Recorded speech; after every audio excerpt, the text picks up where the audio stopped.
Hey everybody, what's up? How are you doing? Good evening, Sunday.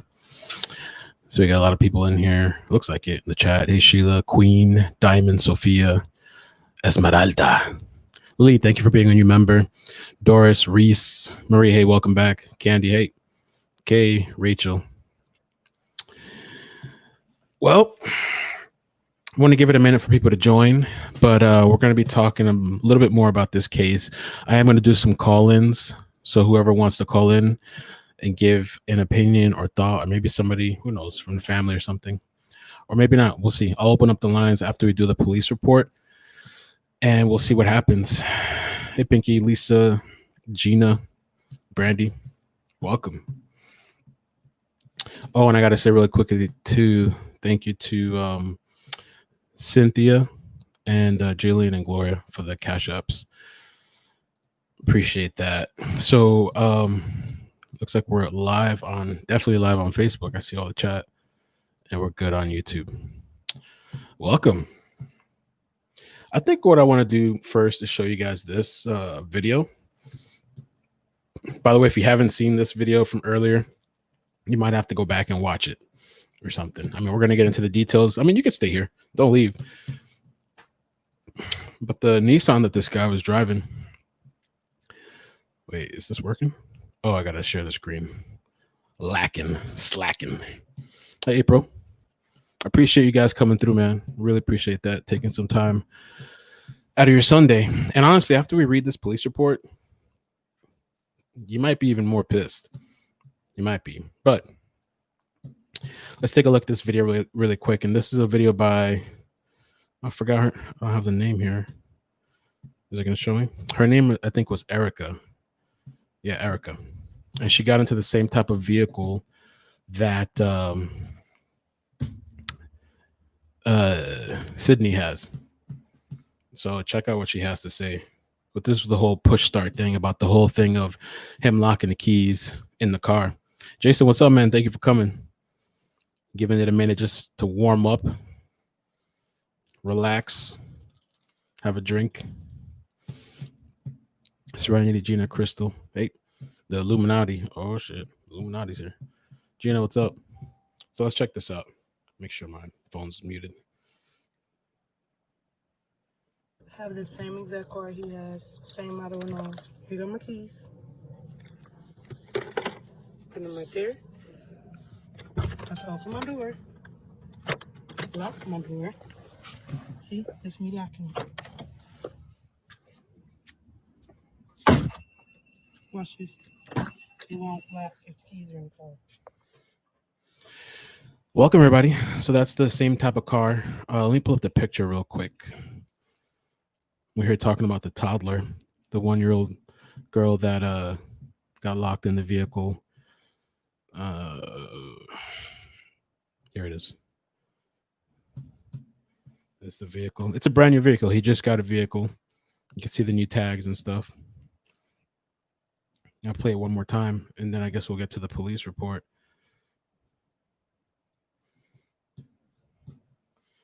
Have the same exact car he has, same model and all. Here go Yes. my keys. Hey, Kaylin. Put them right there. That's open my door. Lock my door. See, that's me locking it. Watch this. It won't lock if the keys are in the car. Okay. So, do I have a clip for you guys before I play the? No, I think this is the updated clip.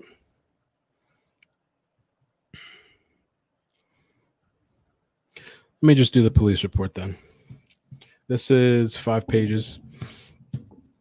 She did pass away from heat, I guess, is what they're saying. And you guys can feel how you feel about police reports. Maybe you feel it's not accurate or whatever. But I think what's interesting about the police report, which we're going to get to, is they have the interview details too with his own brother, Sidney's brother. They have an interview with the girlfriend. All right. And the interview with Sidney Deal, where he allegedly, I mean, I don't even know if I have to say allegedly, if that's what's documented here. That's on them. He admits to supposedly not wanting to break the window on the car because it's a new car. He didn't want to pay for it. That's what it's claiming here in the police report. So we'll start at the top here. Las Vegas Metropolitan. I'm not going to read all this top information here. But the undersigned, let's see, the undersigned makes the following declaration subject to the penalty of perjury and says that I am the peace officer with the Las Vegas Metropolitan Police Department. He's been employed for 6 years. That I learned the following facts of the circumstances which led me to believe that the above named subject committed or was committing the offenses above at the location, yada, yada, yada, at 1500 hours, which is 3 o'clock p.m. So the detectives, Sayah is the girl's name, by the way, 1-year-old. Sidney is the father. Samid, it's his own brother. That's his brother. is the witness. All right. So the initial call and details on October 10th, 2020, at approximately 15:33 hours, Officer Fields, while operating a marked vehicle, Patrol Unit 3VC75, was hailed down by a citizen near the address 1719. So that's the whole story where his child's in the car and he's waving down police.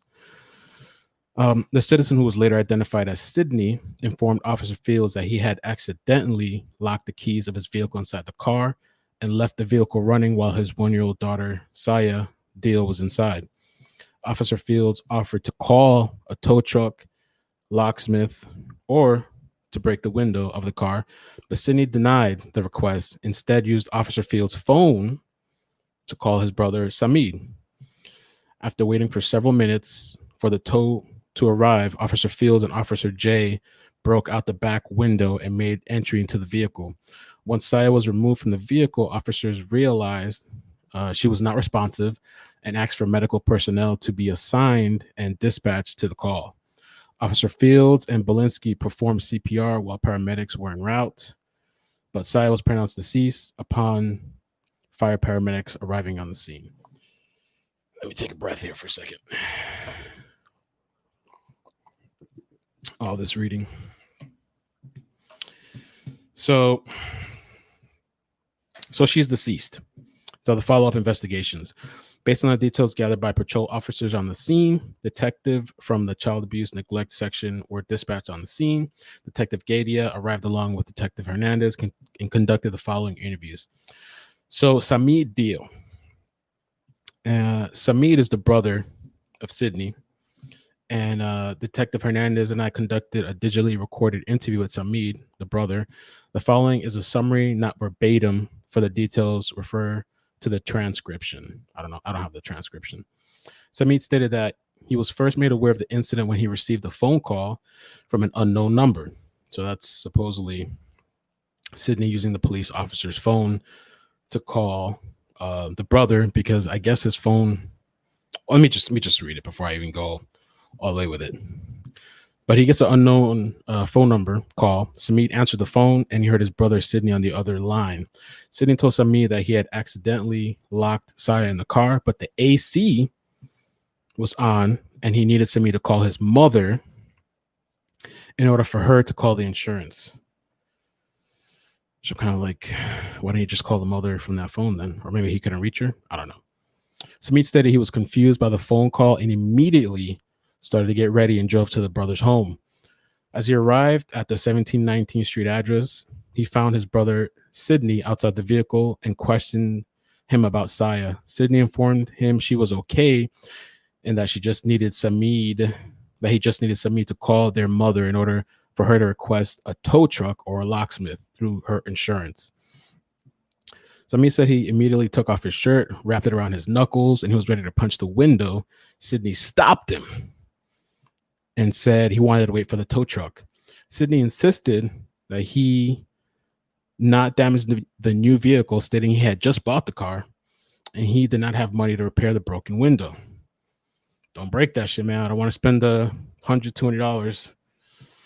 It's a new car, man. Nissan, man. Top of the line. Samir respected his brother's request to not damage the car and did not break the window. After a few minutes went by, Samid stated he needed. Sorry. After a few minutes went by, Samid stated he handed Sidney his phone in order for him to call his mother. All right. Let me see what the chat is saying. All right. Well, let me pause it for a second before we continue. I'm going to show you guys the screenshot to that Rachel sent me on Instagram. Is this it? You guys might have seen this on my YouTube community post, but really quickly, supposedly this is his sister, and she posted, "For everyone with questions for my brother, locked his keys in the car. Accidents happen. He was just in his car with the AC on. He flagged down a cop driving by to help get in his car. The air was on, and Sayah was living and banging on the window, to my knowledge. There is an officer who witnessed that and has on body cam. There were no signs of Sayah ill or harmed, even though she's banging on the window. I guess that's just normal or something. I don't know. Clearly, police would have broke window immediately. I'm sorry, trying to read this stuff. Clearly, police would have broke window immediately, but they did not. They patiently waited on a locksmith, as my brother was too, not knowing that the air was blowing heat. Noticing the AC was blowing heat. I guess it was on hot. Air. Right. And if you just saw really quickly, I'll play this quick clip and then we'll get back to the thing. I have the same exact car he has, same model and all. Here are my keys. Put them right there. I can open my door. Lock my door. See, it's me locking it. Watch this. It won't lock if the keys are in the car. So I don't know. That's what this person is claiming. So I'm not sure how it happened. But continuing on with this, after waiting for a tow and locksmith, patrol officers received consent from Sidney to break his car window, and they entered the vehicle and removed Sayah from the car. Samid is the brother, described Sayah as being unconscious once they removed her from the back seat, and he stated he consoled his brother as patrol officers conducted CPR. Now, interview with Portia Henderson.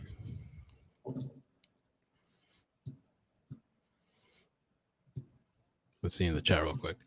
So Portia Henderson is the girlfriend of Sidney, and I guess this is the woman that he got into an argument with while Sayah was outside. So Detective Hernandez and I conducted a digitally recorded interview with Portia, the girlfriend. The following summary is a summary, not verbatim.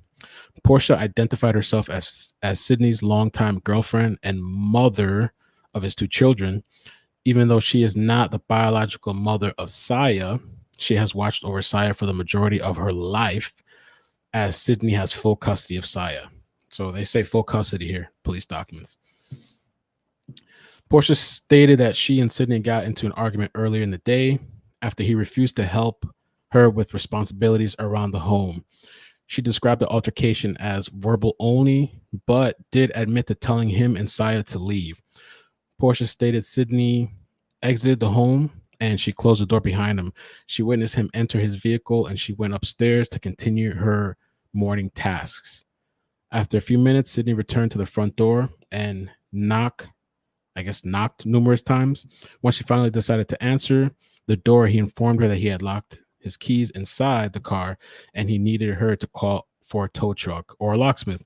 Portia did not want to open the door to her apartment, but spoke with Sidney through the window as she called for a locksmith. So now she's calling too for somebody to come out. Portia was able to show detectives her call log, so it's not make believe or pretend. And she showed she had called.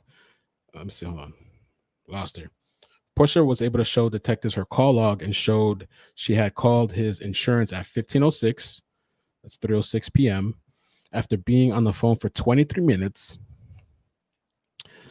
Portia stated the company informed them Sidney did not have roadside assistance, but could send a locksmith and that would charge him before opening the car door. Sidney did not agree on the price and told Portia to hang up the phone. It's too expensive, man.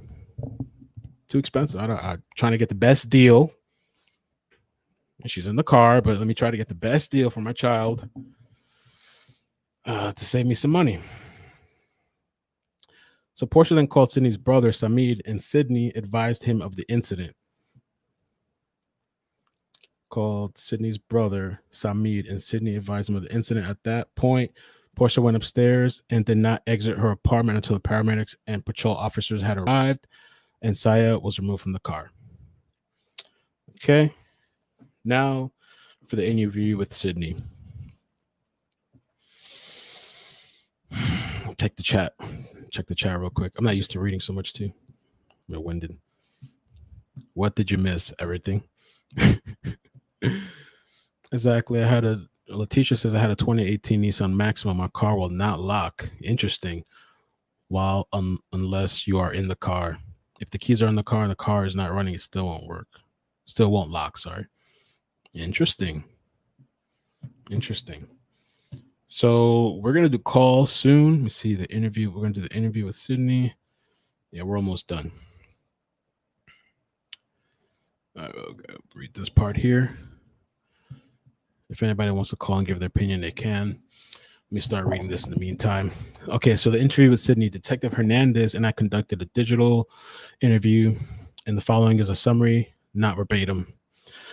I read Sidney his Miranda rights from the LVMPD. Sounds like the LGBTQRX. Provided Miranda card, and he responded with a verbal yes. I understand. When I asked him if he understood his rights, Sidney confirmed the details Portia gave and stated he did exit the apartment with Sayah with the intent to leave the apartment and go spend the rest of the day with his brother. Sidney stated he placed Sayah in the back seat of his vehicle on her car seat, but did not buckle her in. Once he turned the car on and turned the AC on, he realized that he did not have his phone, so he returned to the door and asked Portia to bring him his phone. Sidney stated he argued with Portia for approximately 15 minutes. I don't know what the distance is between the apartment and the car. Maybe it's close or whatever. I don't know. But like the news article said, supposedly, I guess she was unattended for 15 minutes, but maybe the car's right there and he could see her. I don't know. Until he agreed to give her. Okay, so let me reread this part again. Sidney stated he argued with Portia for approximately 15 minutes until he agreed to give her a ring in exchange for his phone. Something going on with them. I want my ring back. You can get your phone back. Yeah, there's a kid dying, but we got to handle this adult petty stuff. I mean, they didn't think the child was dying, I guess, because of the AC. But it's just kind of crazy to me. The kids are always suffering for petty. I'll keep my cursing till a limit right now. Would be good. That's why it's just frustrating me when I read this shit and I hear this shit. Like adults outside of a car and somebody's dying. I mean, I guess they didn't think the child was distressed. But so they agreed to the exchange. He went to his vehicle. He realized the car was locked. Sidney then went back to the apartment door. So he went back 2 times and asked Portia to make the phone calls to the insurance locksmith, and his brother. I'm kind of confused too. Like who? So she called the brother and the police. He used the police's phone to call the brother. During this time, Sidney stated that Sayah was walking from the back seat to the front seat, but after a few minutes, she stopped moving and lay down on the floor bed of the back seat. Sidney admitted to believing that she had fallen asleep. I guess she decided to take a nap. Right? Just taking a nap. That's just normal. I mean, maybe it's normal. I don't know. I mean, I'd be a little concerned, but I guess because they're thinking the AC is on cold. So let me read that again. During this time, Sidney stated Sayah was walking from the back seat to the front seat, but after a few minutes, she stopped moving and laid down on the floorboard of the back seat. Sidney admitted to believing she had fallen asleep, but thought she was fine due to the vehicle's AC being on. Sidney also admitted that his brother and patrol Jesus Christ. Sidney also admitted that his brother and patrol officers offered to break the window of his vehicle, but he rejected. This is according to the police documents. Just wrap your mind around this. Just sit back, wrap your mind around this, right?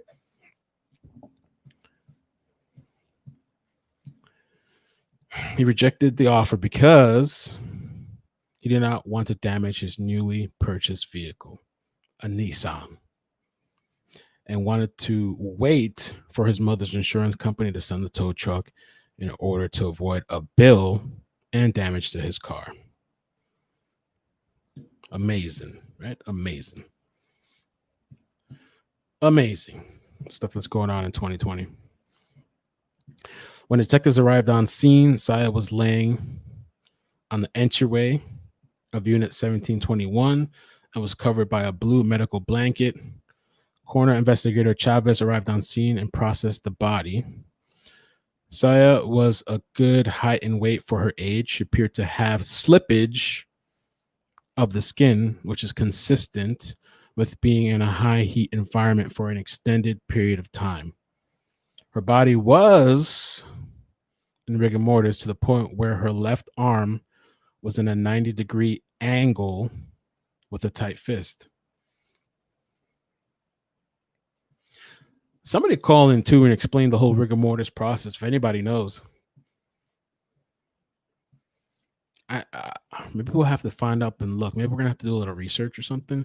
I'm just wondering. I mean, I'm sure the conditions and the environment vary, and the temperature and all that stuff. And I mean, it's unbelievable to me that not only was this child locked in a car in the heat, but then you have the heat on. You have the heater on in the car. How does that happen? Right? Las Vegas. I guess he was cold at one point and he had to switch on to the heat. I don't know what the temperature is like out there. And so she had to be dead at least an hour.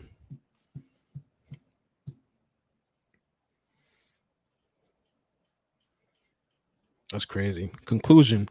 During the interview with Sidney, he demonstrated that he was aware that his daughter was inside the vehicle for an extended amount of time and did not show enough concern to forcefully enter the vehicle and refused to allow his brother and officer on scene to break his window in order to avoid paying for damage to his car.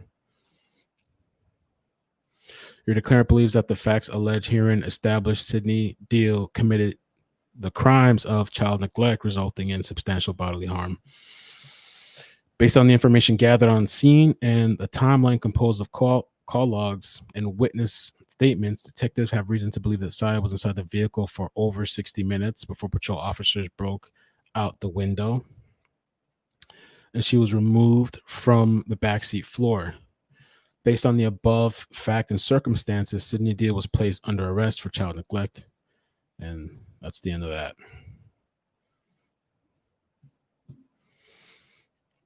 Now, what I'm kind of like doesn't make sense to me too much is these witnesses. I'll play a little clip for you guys from earlier. I mean, the video I posted earlier today.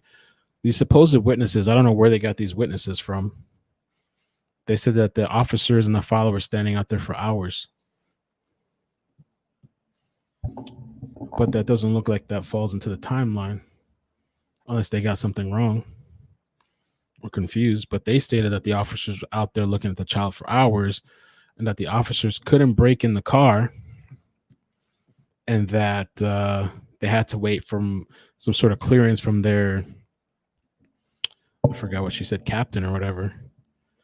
So let me pull this up real quick and then I'll show you. Well, actually, let me show you this first.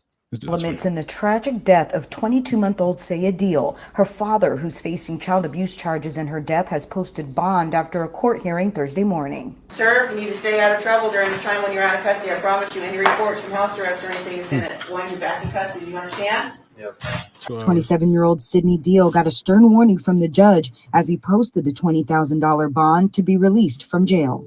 On No body Monday, cam. October 5th, around 3:30 p.m., police were called to 1719 H Street, where the report said Deal rejected their offers to break the window or call a tow truck or locksmith and said he just needed to call his brother. A police spokesperson said Tuesday evening that officers waited to break the window because Deal was adamant about protecting the car and they could see the child breathing. But at some point, the vehicle turned off, leaving the child in a hot car, as neighbors described it taking more than an hour and a half before the window was busted and the child's body was removed. Sidney is expected back in court at 10 a.m. December 3rd. Body cam is not out. I mean, I haven't seen it. Let me show you guys this too. What the witnesses said. Let's skip forward. Well, there was rumors of strangulation, but somebody posted that online, but I haven't seen anything to substantiate that rumor. You know, it's just something somebody posted online. So yeah, here we go. Oh Jesus, that crazy ass woman. Let's see. Here we go. This is the witnesses, 2 witnesses, or 3 They witnesses. had to get permission from the sergeant. They had to make sure it was his car and stuff like that. But they sat That's a good out point. here for like 2 hours just. That's a good point, Pinky. How can he afford bail, but not a new window? I mean, you could have just put a plastic bag over that shit and save your kid. You know, put a plastic bag over the window you broke. Walking around looking inside the car. Probably about like an hour and a half after them being out there, they looked inside, and I guess the baby wasn't moving, so the officer just broke the window.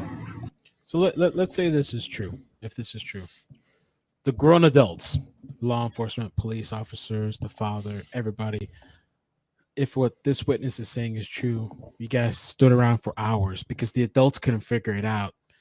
And these officers allegedly need permission from the plastic bag. The adults, the people that are supposed to have it figured out, you guys couldn't add 1 + 1. If this is true, and all of you are standing out there twiddling your thumbs and going through policy and procedure bull, you all should be locked up, not just this father. If it's true what she's saying about these police officers, you need to be locked up too. How about that? And then they unlocked the door, and Sidney took out the baby. Sidney was starting to tear up and stuff. He was very frantic. Like, I will honestly believe like it was a tragic accident. Like he was in the midst of leaving and he forgot that the alarm pad or the device thing to the push start wasn't in his pocket, so it probably robbed her. And I've seen him since I moved in, and I can genuinely say since that baby was small, he's loved on her, never seen a bad time when he had that little girl in his possession. Internet, the 3 different stories about her being neglected, abused, and it's like, no, it's not that. From what I heard from when my mom called me on Facebook, What's up? The Messenger Live, and I seen like he was walking back and forth waiting for them to break open the window. He even tried, they told him no. They kept looking inside of his car, said she's okay. And then my mom told me they kept looking inside of mine. He was walking back and forth waiting for them to break open the window. He even tried, they told him no. So this person here, he's claiming, maybe they should subpoena him, pull him into the court room, subpoena this guy. He's claiming that Sidney wanted to get into his car and that the police officers told him no. Let's subpoena this guy. Somebody's got to be telling the truth and somebody's got to be lying, you know? They kept looking inside of his car, said she's okay. And then my mom told me they kept looking inside of my car too, asking who car is it. So this is a whole different account of what we're being told. If this is true, these officers need to be arrested. And as a father, I wouldn't just stand around either, though. I mean, I don't know how the officers can tell him he can't break his own window. That sounds crazy to me, but that's what's being told. That car has nothing to do with what's going on right here. This is the father. He told you, like, hey, it wasn't a call or nothing. He saw you guys roll by. He flagged you down. I'm in need. I'm desperate right now. I need help getting my child out. It's hot right now. So it happened later on in the day yesterday. So it was a couple degrees hotter than it is now inside of a black car with black tint, with black leather. So it's very, very hot inside of that car. Why do you guys have to wait? And he was just screaming her name like, "Sigh, baby, breathe, sigh, breathe, baby." That's an accident. Like I begged you guys to get my child out of this car. And then you guys still have the audacity after I begged you and flagged you down, asked for help to get my child out of this car. You guys.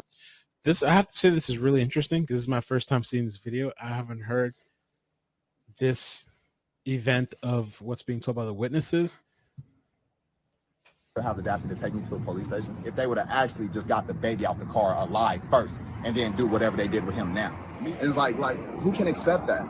Yet the fact of the accident, yeah, but still that accident could have stopped. He said they were out here for 2 hours before they got the little girl. We could have been off the Durango on 215. That child would have been out that car the moment he flagged them down. But literally the area that we're in now is all type of different stories that she was neglected, abused, all these different allegations that we're hearing besides what genuinely happened.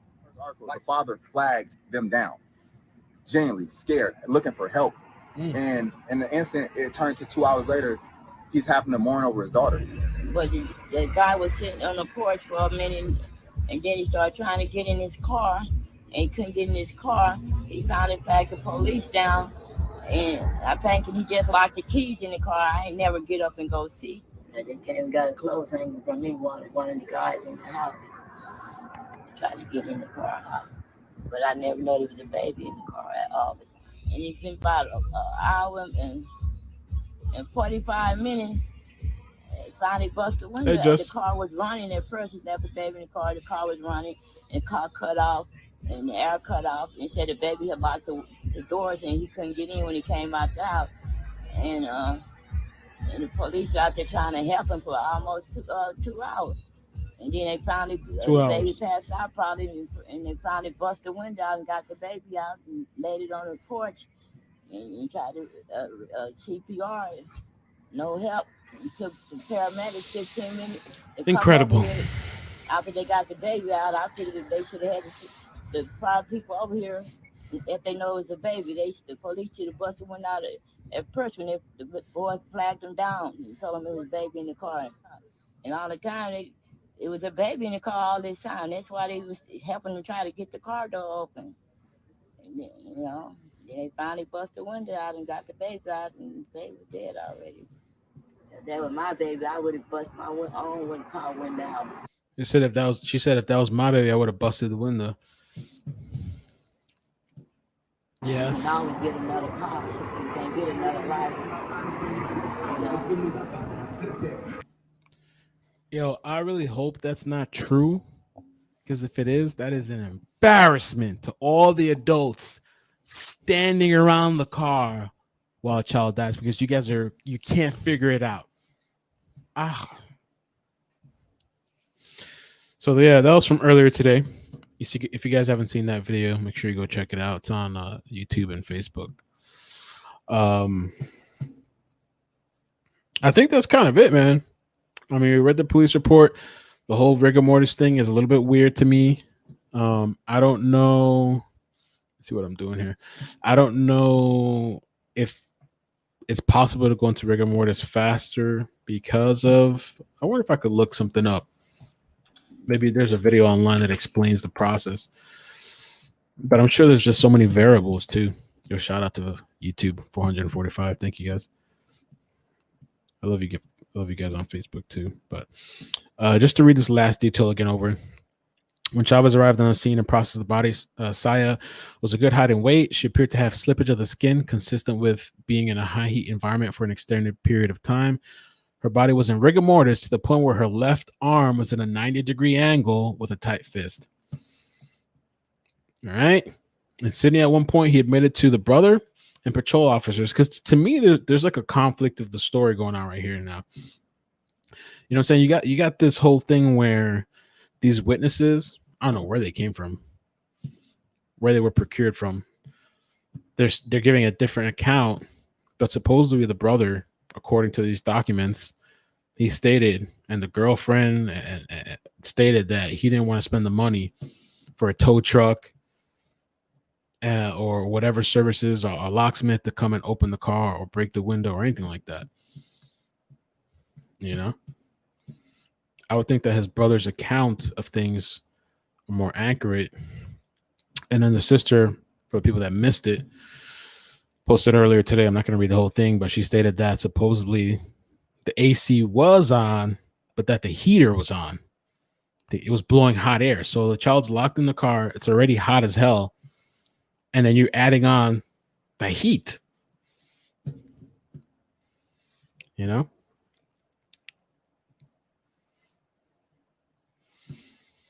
And I guess we'll end off on this. I'm good with a short video. Can rest, go to sleep, and all that good stuff. But if you haven't seen this is from the video earlier today. It'll be interesting to watch again, I think, a little bit because of hindsight. Hindsight. Is in Victor. I Got a caller. Wilson Wilson is my last name. And during that hearing, they mentioned that your son cared more about the window of his car than his daughter. That's totally not true. The police officers were there when I spoke to him yesterday. He called me and the police officers were with him. And we were on FaceTime. And he asked the officers to help him. I said, did y'all check all the doors? Did y'all check everything? We're going to watch a video too. We can stretch it out a little bit. There's several videos on YouTube with the explanation of rigor mortis. Some short ones. We don't have to spend too much time. Let me take this call though. 347. How you doing? Where you calling from? Hello. Hey. Hello. Yes. Can you hear me? Yes. I'm sorry. It's okay. I just wanted to ask you again about. I wasn't sure if I heard anything about the contact of the police. Like, what was their first contact with the child as far as did they see the baby up? Because I'm confused if she was asleep or not, because I'm getting two different stories. It's confusing to me also. You've been reading this police report.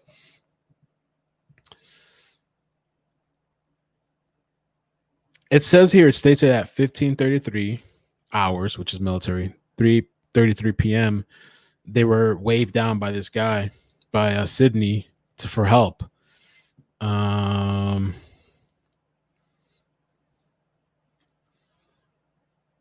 Let's see. Yeah, so that they offered to call for a tow truck. See, the thing is, when you get to this part, they don't offer a time frame, but they claim here, let's see, they offered to call a tow truck locksmith and break the window, but Sidney denied the request. Instead, officers used the phone. This is what kind of confuses me too, I guess, because it says that Sidney used the officer's cell phone to call his brother Samid. And then another portion in the report, he used his girlfriend Portia's phone to call his brother also. Like, why did he call two times? I don't understand that. I'm not sure. But it claims here, according to the report, after several minutes of waiting for the tow truck to arrive, they broke the back window and made entry. And this is the thing, is that the witnesses are stating in the video we just saw that the officers were there for several hours. That's not according to this report, though. Okay. Am I still on the line? Or Yeah. You're here. We're talking. We're okay, here. We're live. I'm sorry. I never dealt with this before. Oh, that's okay. No problem. My whole thing is, it's a lot of confusion, and I'm trying to learn as I go. And like these witnesses that you just played is like, how could you have two? They are totally different. Everything in the details of this story is like she's up, or she been passed.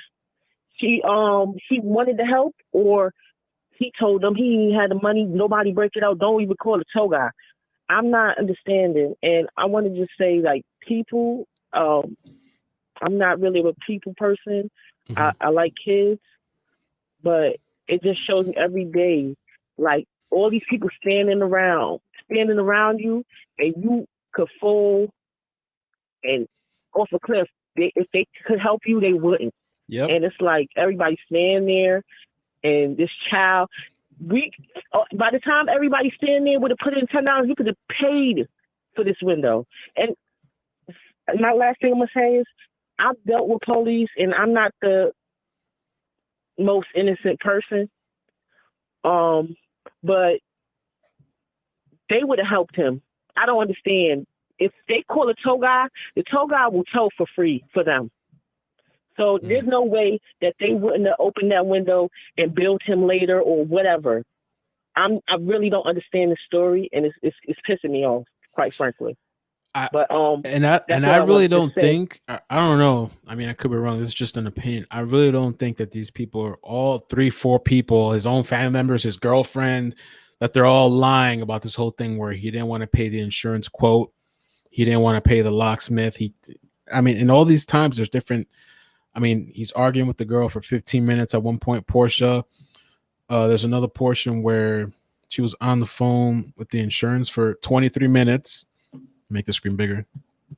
23 minutes, and he tells her to hang up. And there's another portion here with the interview with Sidney. This is according to what they're saying, is that he said while they were arguing, they argued for 15 minutes until she agreed to give her a ring.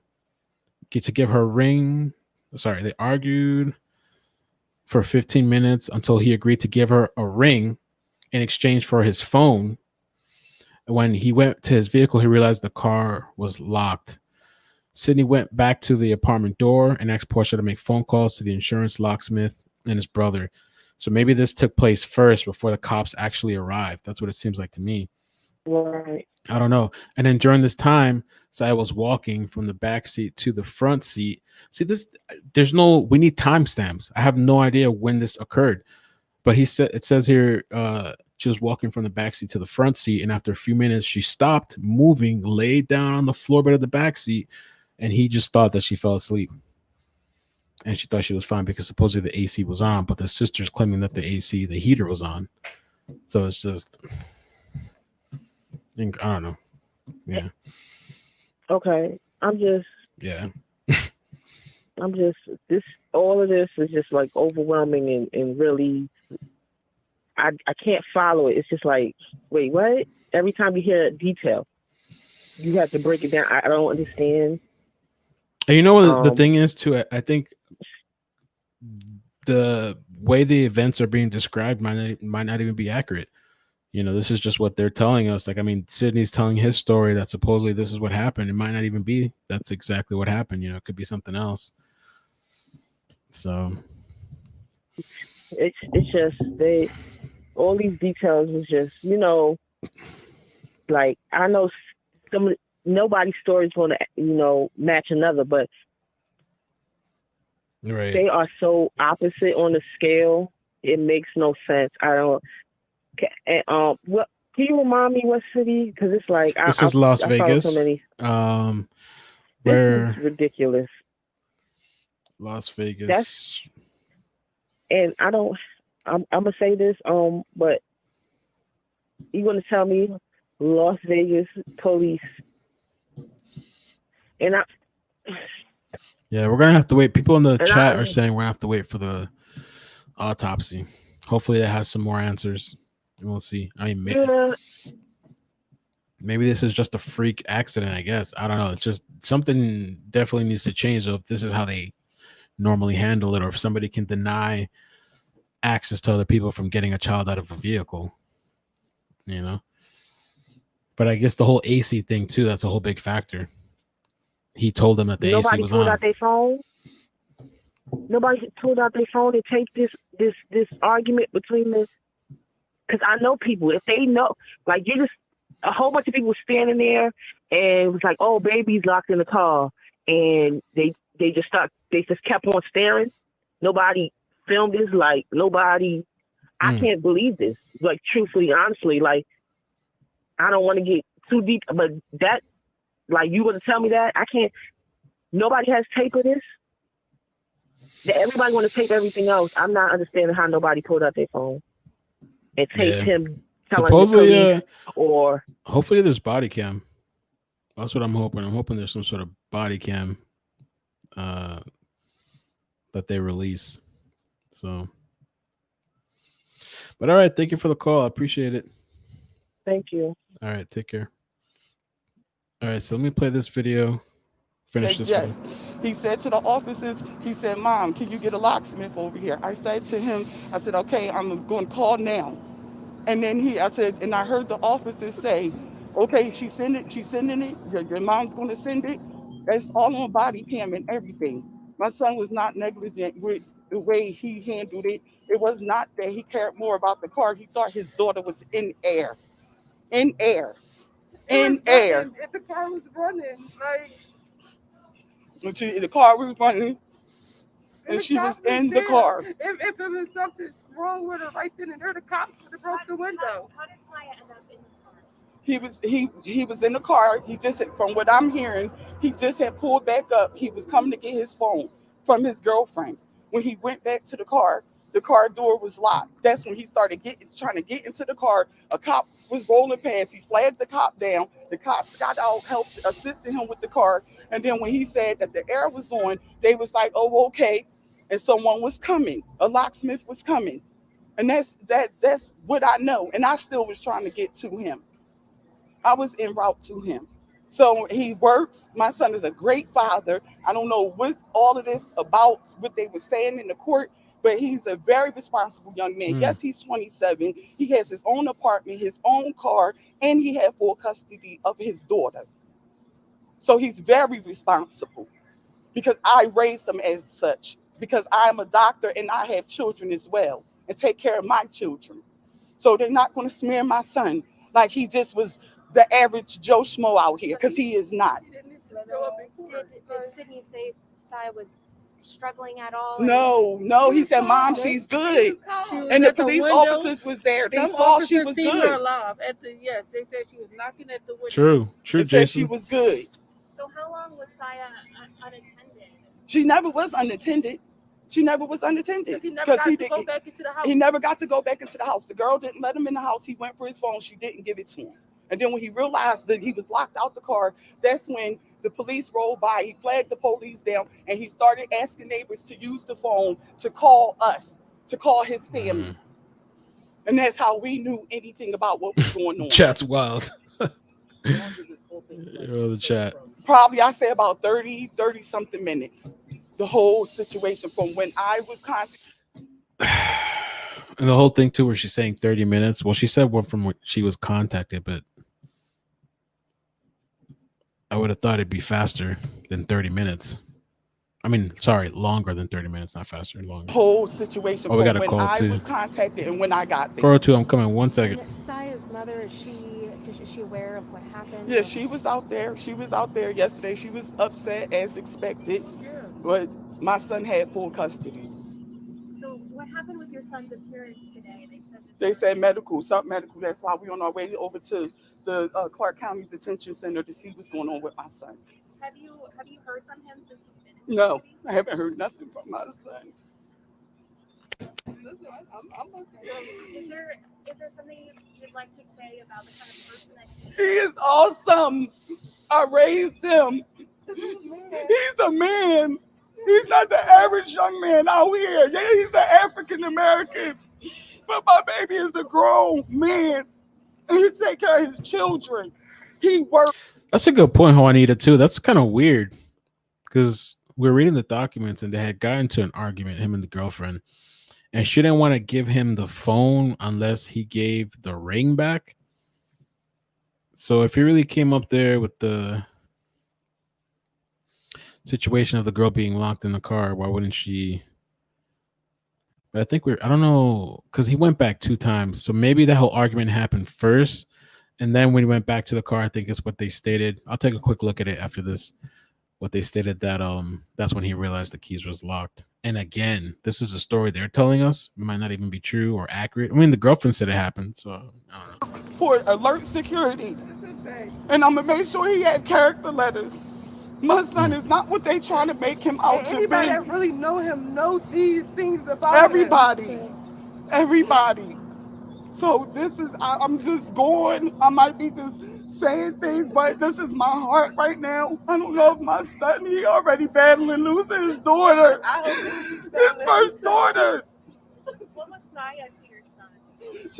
She was everything. We got pictures we can show you. All right, let me take this call because they've been holding for a little bit. 402. How you doing? Where you calling from? Can you share your thoughts? Calling from Houston, Texas. Hey, Houston, Texas. Who are you? Okay, I have a question. Who, Actually, I have who's a couple who's calling? questions. My name is Tammy. Oh, Tammy. Hey, Tammy. How you doing? Good, good. I have a few questions. Mhm. I don't know, maybe 'cause I'm a mother, but if my child in a car and she's in there not breathing or not moving, I mean, I understand they wanted to make sure he didn't want nobody to bust his window. But when they did bust the window and found out the little girl was dead, they not saying nothing. Ain't nobody acting wild, you know? Like, was he the father that everybody say he was? And his mother on there talking about, my son wouldn't do this. Well, what would your son do? Because if the baby was up and moving around in the car and you don't want to break the window because of you want your car, when they pulled that baby out of that car, shouldn't that grandmother have been like screaming her head off? Right. I mean, I'm a parent, and if I got grown sons, and if one of my that happened, I wouldn't even care what he was doing. Why is this baby dead? You know, Right. You don't want to break a window. So, what about this child being dead? I mean, am I crazy? No.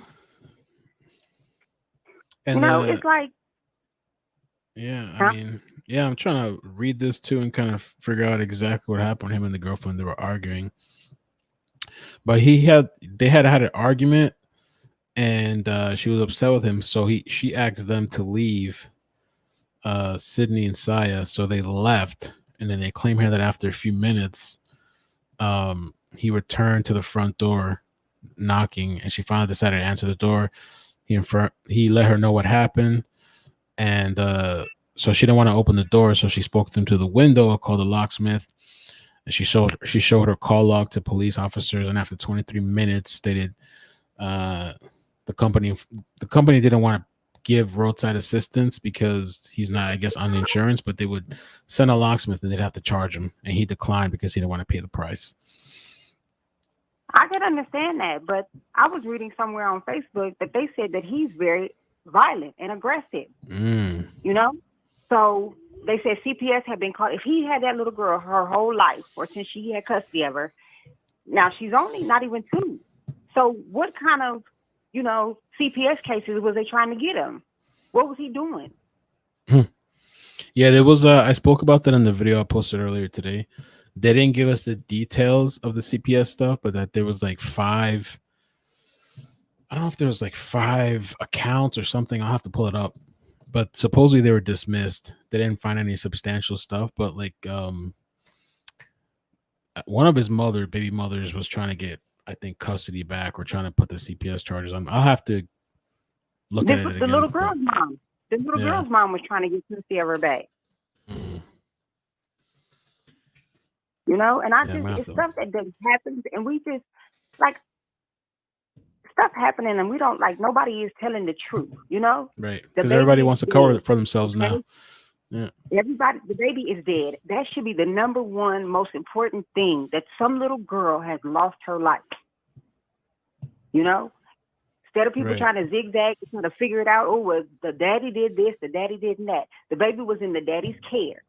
His car got locked and his baby is dead in his care. So to me, he did it, or he know what happened, and he ain't telling. And for his mother, she keeps saying, my son ain't like this, my son is this. Okay, but let me ask you this. If you know your son is such a good dad, and don't get me wrong, he might have been a good dad, but she keeps saying, my son wouldn't have did this. It was an accident, my son wouldn't have did this. Well, what did your son do? Because he did something. Everybody's saying, blame the police, blame everybody else. Right. But the police, they can only do their job. And for them to pull that baby out that car and she's dead, I'd arrested him too. Because this don't make no sense. Wow. You know, my question to that lady, his mother, what did your son do? How did the baby die? Wow. You know? Right. Because this is crazy. Okay. Well, thank you. I appreciate you. Yeah, I appreciate that. People agree with you in the chat too. I appreciate you calling and giving your thoughts on that. Okay. Thank you. Bye. Thank you. Okay. Sorry, my head is kind of like just trying to wrap around all this BS. With the CPS stuff too. I can read that real quick. Let me finish this video. It's right at the end, and then we'll read the CPS stuff. Wherever he went, she went. Oh, and Crystal, thank you for the super chat. I appreciate that. Him everywhere. Yeah, He never left his baby with. Had that baby when she was 4 months. Everywhere he was at, she was with him. And he had full custody? Yes, she been with him and us. He's been fighting for his child since she was 4 months. That's his. He has custody of her. If you want to call, that's the number. It's kind of interesting too, right? Like how it's like everybody's mourning for the person that's alive. Nobody's mourning for the child. I don't know. Maybe that's not the right thing for me to say, but it's just kind of how I perceive it sometimes when I see these incidents. It's like everybody's crying for the people that are alive, but you don't see any, like, you know, for the kids sometimes in these situations. Oh yeah, the CPS stuff. Let me show you that real quick. And then I'll take the next caller after this. This is pretty brief. But so according to the reviewjournal.com, which they had the witness videos too. Oh, what just happened? I got disconnected. Stay on the line. Don't hang up. Let me call back in. I can get back. Oh, there's 4 callers now. Oh, we turning up. Thank you for calling Call-In Studios stay on the host line. and call screener line. Please enter your show number and press pound. Enter your 6-digit PIN number.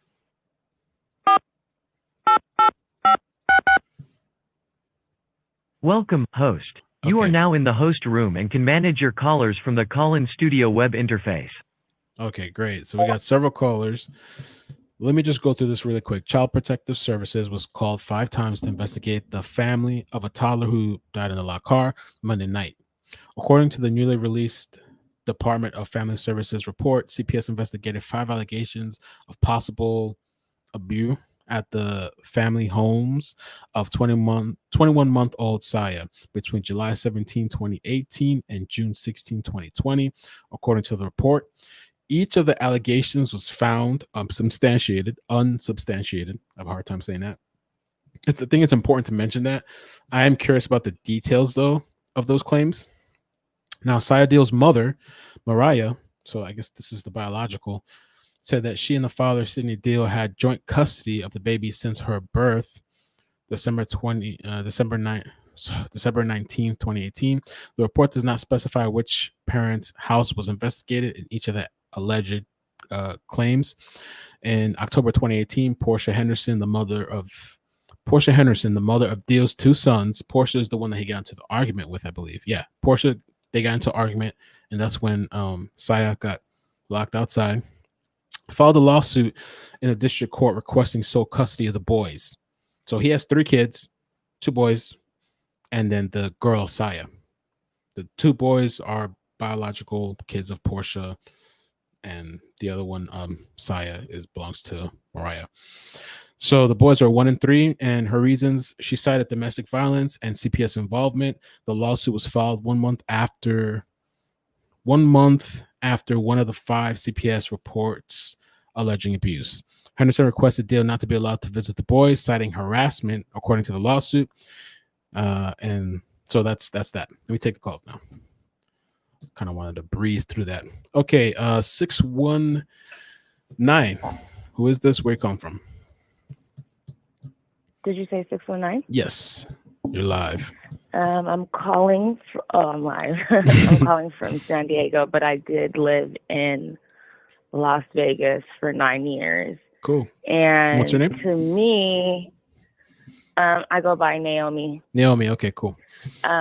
Naomi Lewinsky online, if you see. But anyways, It gets really, really hot out there. I don't only blame the father. Yes, I do believe the little girl probably had been dead before and rigor mortis had set in. But also, if she had 2 kids by him. Portia, I'm talking about. Mm-hmm. And then the other little girl was 1. And then you said they also had a 1-year-old, right? So there's 3 kids. 2 of them with Portia, right? And then the other one was the biological mother that supposedly didn't have custody, Sayah, the one that passed away and is in the car. But 2 of them were around the age of 1. Oh, yeah. Right? They were... So meaning he cheated. Oh, I didn't even think of that. Somewhere in there, correct? So to me, they could have got into an argument over there. For her to stay in the house, knowing that he's saying my baby's locked in the car, she, to me, didn't care at all. And it gets hot out there, whether you have AC on or not. And if she's hitting on the window, supposedly, I'm sure she's saying it's hot. And who's seen her hitting on the window? Were the police there already, or was she already laid out in the back? You see what I'm saying? I think it could have been something like that, to where she didn't even care about the little girl. She didn't come outside, I believe you said, until the police and everything was there. That's a really interesting thing you noticed. Why would you kick out Sayah and the dad, but you have other 2 kids? You know what I'm saying?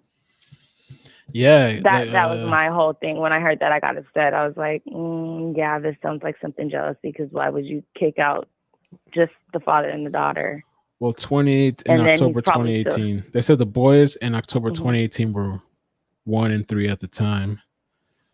So, and Sayah now, Sayah was 1 year old, or 21 months, they say.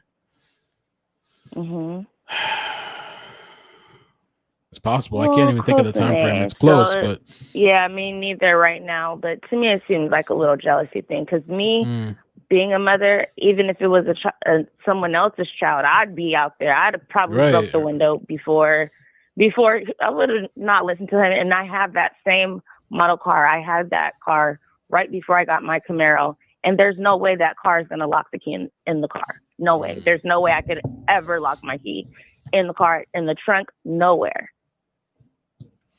Wow. So I just don't understand how he's saying he locked the keys in the car. Yeah, it's interesting. Did they check that the key was actually in the car? Because I know for a fact, me having that car, you have to take that pod out and press the start button. Like, say if you want to run in the store and order, and you have to be a certain distance away for it to even allow you to do that. Wow. So I don't know. I just don't believe the story. All right. Thank you for the call. Appreciate that. Your opinions. You're welcome. Thanks. I watch you a lot. Thank you. I appreciate it. Appreciate the support and you guys calling in. Thank you. All right. All right. Take care. Bye. Bye. All right. Let me get on to the other calls. Somebody in the chat pointed out, Latonia, thank you for the super chat. Appreciate that. Latonia said that neighbor said he sat on the steps with the baby in the car. That is true. One of the neighbors did say that. This is the GoFundMe that the biological mother started. And somebody said, how many days after this incident? This was created 3 days ago. They raised $2,000. Let me take the next call. Okay, 862. How you doing? Who is this? Where are you calling from? 862. Hey, you're on. You're live. Hey, what's going on? Hey. How are you? Good.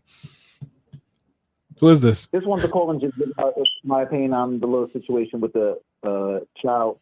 Just thought that right how the whole situation just played out where... Hello, can you hear me? Yeah, I hear you. Where are you calling from? Who is this? I'm calling from Jersey. Oh, okay. Cool. Yeah, I love your show. Thank you. But the whole situation with that right there, the guy was just crazy on that, how his kid is playing out the way that it says it is played out. On all ends, it just sounds crazy. Anyway, what you think about it? That's all that I really want to just say, and I really want to just call and just say that I appreciate the show. Just keep doing what you're doing. Thank you, man. I appreciate that. Thank you for the call, man. And really quick, so like, you think this father? I mean, I guess everybody feels the same. He should be charged or something, at least with negligence, I guess, in the least, right? Or yeah. There's no way I will be able to leave my child in the car for any reason if the sun is blazing out the way that it does out there in that area. There's no way. What do you think about the whole situation where I guess he's saying he thought the AC was on, but now the sister posted on Instagram that apparently the heater was on in the car. I mean, wow. I didn't even know that. Yeah. Wow. Yeah. Wow. All right, man. That's Thank all you. that I can say. Appreciate the call, bro. Have a good night. All right, you too. Thanks. Thank you for calling. Appreciate that. I have to keep moving the calls really quickly, though. This is kind of interesting. The chat pointed out that the biological mother, Mariah, started a GoFundMe. It says, "Hello, everyone. My name is Mariah, the mother of Sayah. I'm raising money to have, and memorial services for her. My child was locked in her father's car on Monday night. Any donations will go towards the funeral. I'm a single parent, and getting my princess laid properly means the most to me. I would like to thank each and every one that donated." Okay, next call, 250. How are you doing? Where are you calling from? Who is this? Hi, Mel. Hey. Yes, who is this? Hi. Hey. I'm Josephine. Josephine. I'm calling from Canada, actually. Oh, Canada. Nice. Yeah. I started watching your show quite a while ago. You're pretty great. Thank you. And yeah, I just have to say that. You're pretty awesome. As for the father and the 2 hours and everything of that sort, definitely there needs to be someone held accountable, obviously. Right. I don't understand how anything could have passed for like 2 hours in terms of a child being locked in a car. There's no way, like everyone else is saying, and all the other callers, there's no way that anyone can get by with just that just doesn't, obviously 2 and 2 doesn't add up, right? No, yeah. No, it's So- definitely very suspicious, the whole story. And it just seems like the adults, failed. I mean, I just wonder if it's multiple adults. I really wonder the time of the events, what we're being told, what the witnesses are saying. Supposedly that police were out there for hours. The witness stated supposedly that the officers couldn't break the window because they had to wait for approval from their captain, which that doesn't even make too much sense to me.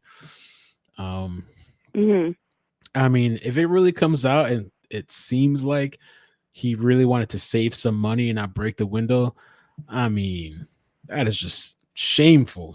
I mean, I really hope that that's not true, but it's like pointing to that, like his own brother and the thing is saying that that's what happened. I don't know. Unfortunately, I feel like it seems to be so many more of these situations going on. Even as well in Canada, we're seeing a lot more of it Really? due to everyone being locked down and COVID and whatnot. Yeah, it's like sad. People are kind of starting to go crazy. They're locked in the house with their children, and now that they're realizing they actually have to take full-on responsibility, it's making things harder, I'm thinking. Right. But yeah, as for the grandma, the father's Mother. the father, the grandma, Yeah, the mother, yeah. I just think there's a whole lot of internalized impression going on there. And obviously every child thinks, or every mother thinks their child is amazing, right? Right. So, I think it makes it hard for a mother to hold their children accountable, because if they hold their children accountable, that means they have to hold themselves accountable, which then again goes back to that internalized oppression, right? Right. So, that's kind of my opinion on that. But other than that, I do want to say this. I've been watching your show for quite a long time. I love your accountability. I love how that you're very biased. You're very thorough, and your show is really, really good. So you got me watching from Canada. That's awesome. But the problem is your Cash App. I can't send you no cash. Really? In Canada, from Canada. Oh. I don't know. Oh, I didn't know that was a So you're gonna have to get that shit figured out. Okay. Yeah, I'll Okay. definitely let you know. I didn't know that. Thanks. Yeah, because I tried a couple times and they said, no, I can't do it in my country. So I don't know. But anyways, Okay. I I'll do have call in PayPal, again. You're but- great. Thank you. I Oh, appreciate well, that. I don't have PayPal, but Okay. I'll look into I'll that, get though. PayPal. All right. Thank you for letting me know. Appreciate the call. Yeah. No worries, Mel. Have a great day. You too. Thank you. Bye. Bye. Wow, she has a lot of energy, positive energy. I like that. Thank you for all the compliments. I really appreciate that. 502. That was a nice call. Damn, I got people on hold for 10 minutes. I'm sorry. 502, how you doing? Where you calling from? New Orleans. It's not. Where's 502 from? Hello? Hi. Who's this?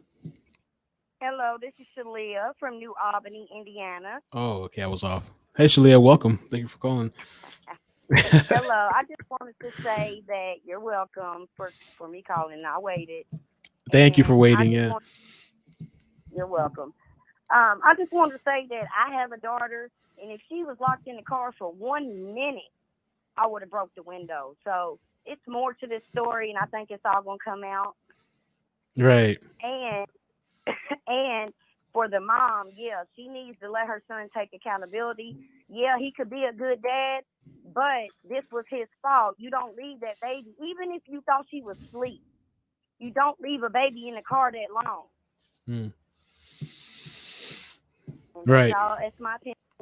Thank you so much for holding and waiting too. It's insane. And at one point where he states that he watches her, I guess. I don't know what the time frame was, but the child lays on the floor in the back seat and just goes to sleep, and he thinks that, I guess, she's taking a nap.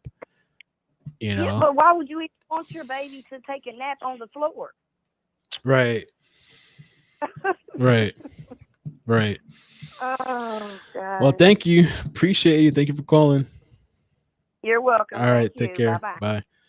All right. 2 more calls. We're almost caught up. 740. How you doing? Where you calling from? I do need that. Hello, Gina. this Hi. is Juanita. Juanita, Hi, are you from the Juanita, chat? I'm calling from Ohio. Yeah. Oh, nice. Thank you for calling. Yeah, absolutely. Thank you for all that you do. Thanks. I think that he was arguing with the girlfriend. I don't know if I have along whether he was inside or outside of the house, but the entire time he was arguing with her, I believe the baby was in the car. And the baby was going back and forth in the car, trying to maybe open a window, but instead locked the door. And she just was like touching things. She probably was trying to turn it because the car shut off because he was gone for so long. So now the car shuts off and he's gone for so long, and she's just like trying to figure things out on her own, poor baby. Open a window, touch the air, and instead of turning the air on, maybe she turned the heat on. I don't know. It just sounds so crazy that it's definitely a cover-up. It just is not adding up, and they're covering something up for sure. Who's covering up? What they're covering up? I believe all that will come to pass. And it's crazy if the police were there and his brother were there. They were all there for any more than a minute, let alone an hour or more, and no one thought to just say, screw it, I'm going to break the window. That's crazy. Wow. I think everyone who was present or involved should definitely be prosecuted. That's crazy. I agree. That baby could not defend herself. And by the time he came back, she probably was lying on the floor. She had already passed out from the heat. And he thinks she's taking a nap on the floor, on a car floor. Come on, dude. That's crazy. That's crazy. That poor baby. Well, thank you. I appreciate the call. Unfortunately. Yeah, no, it's thank you for insane. taking my call. Thank you. Everyone have a good night. You're welcome. Thanks. All right. Bye. So, okay. There are a couple more calls. There's only one person that's been holding for a while now. I don't like to rush people or anything like that. It feels weird to me because I don't like to do that kind of thing. I like to let people talk, but I'm like learning that when multiple people start calling in, if you let somebody too long, then like everybody else waits for a very long time. I gotta like look up into a system or something. I don't know. But 347, how you doing? Where you calling from? What's your name? Who is this? Hello. Hey. Hi. Hey. My name is Latay. I'm calling from Far Latay. Rockaway, New York. Oh, Far Rockaway. Nice. Yes. Hi. I had the same thing that the last caller just said, that maybe the child, being that she's walking around in the car, that she was pressing buttons and she just locked the door, because I had two cars. I had a 2002 Mitsubishi Galant, and I have a 2003 Odyssey Honda Odyssey, right? When the key is in the ignition, you can't lock the car door. It doesn't lock. Right. At all. So, like, even if you try to lock it when it's open, it doesn't lock. Do you understand what I'm saying? Even when it's closed, it doesn't lock. So for the whole theory that, let's say the child, she wouldn't be able to lock the door from inside, right? If she's walking around and he left. She could have. Being that these new cars could malfunction. These new cars are not like how they weren't built like how they was back in the days. You understand what I'm saying? To just know to not, like, okay, to lock. But my thing is, I don't want to judge nobody. You understand? Everybody has faults in their judgment at the moment. Right. You understand? But when it comes to a child being locked in a car, you need to do everything to get that child out. Once that child lays down in a car and goes to sleep, knowing that, okay, the AC is on, that child, once they lays down, you need to start breaking everything. I'm going to tell you a scenario about when my 3-month-old was locked in a car. I had, in my Mitsubishi Galant, I had a starter. Mm-hmm. You know, you could start it from the house and, you know, start your car up, warm your car up, so when you get in there, you could just drive off. So I started my car up, and the door is locked automatically for some strange reason, right? Right. So my child's father was literally about to break the windows. Like, I'm like, what's going on? He's like, I need to get to my child. I don't care if the AC on. I don't care. And then what happened was that he ended up breaking the window. You know what I'm saying? You cannot sit here and just say, oh, I'm going to wait for this. I'm going to wait for that. I don't understand why the cops didn't do it. Because in New York, when they see a child in the car, they breaking windows. Right. They are straight up breaking windows. They do not care if it costs $300. We need to get this child out, and we need to know why this child's in this car by itself, locked in the car. You understand? So it's like, with them waiting 2 hours to get this child out, I do not get it. I don't get it. It makes no sense to me at all. Like, I don't understand the judgment of the police, knowing that they probably have kids of their own. Yeah, I don't know. They said that the police are saying that he insisted on waiting, or I guess he told the police that supposedly the AC was on too, but now they're saying the AC was on heat. Once the child starts to lay down, that's a fear of not knowing what's wrong with the child. That's just like if a child has 104 fever. Once the child go to sleep, it's like, oh no, what's going on? You know what I'm saying? That starts the seizures. That starts all the medical things. You know what I'm saying? So it's like, I don't get why the police did not just bust the windows. Like, I don't care what you say. I don't care what you say. I don't care what my sergeant is telling me. No, we're going to get this kid out. I don't care if the kid is sitting there smiling at me. I'm breaking this window. We getting them out. All right. Thank you. I appreciate the call. I can definitely tell you from New York, so I hear your accent. I'm sorry. No, it's cool. It's cool. It's just the fact that I have 5 kids. And I'm like, if my child is sitting there and they fall asleep in the car, it's like, no. We got to get them out. All right. I love your show. Thank you. I appreciate I'm that. a new subscriber. I love your show. Thank you. Appreciate that. Sir. Thank you. All right. Take care. Bye. Bye. All right. Man, oof, we got the calls rolling. Okay, let me take the next caller. Oh, by the way, the whole strangulation thing, that was a rumor that somebody posted on Facebook that supposedly they got the autopsy back and it was strangulation, but I haven't heard anything about that. That's just somebody posted online and it's a rumor. I haven't seen anything substantiate that. There's probably some people drinking in here for sure. I'm about to pour something out too. 281, how you doing? Where you come from?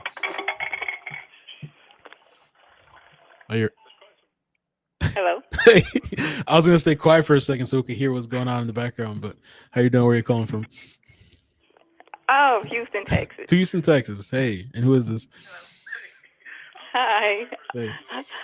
Oh, I wasn't expecting to get through. Oh my God, I've been watching you all the time. I just want to say you do such a good job. Awesome. Thank you. What's your name? Danielle. Danielle. Okay. So, what's your thoughts? Yeah. On Okay, I want to say the last couple callers were pretty much spot on about the baby being in the car, and I believe they were arguing. He left the baby in the car for quite some time, and during that time, now I do want to debunk one thing about people saying that the keys cannot be locked in the car. They can be locked in the car by someone already in the car. So let's just think. You have a key fob. If you're in your car and it's started, you have to be able to lock your car, just, for security reasons. You can absolutely lock the car from the inside with the key in there. It would not lock if you're on the outside. You get what I'm saying? Okay. So once you're in the car, it started, and the key's in there. Someone on the inside, which was probably the baby since she was moving around, she was, going back and forth, probably playing with gadgets and gadgets, the AC. She probably, turned the knob, turned the heat on, and she did lock the door.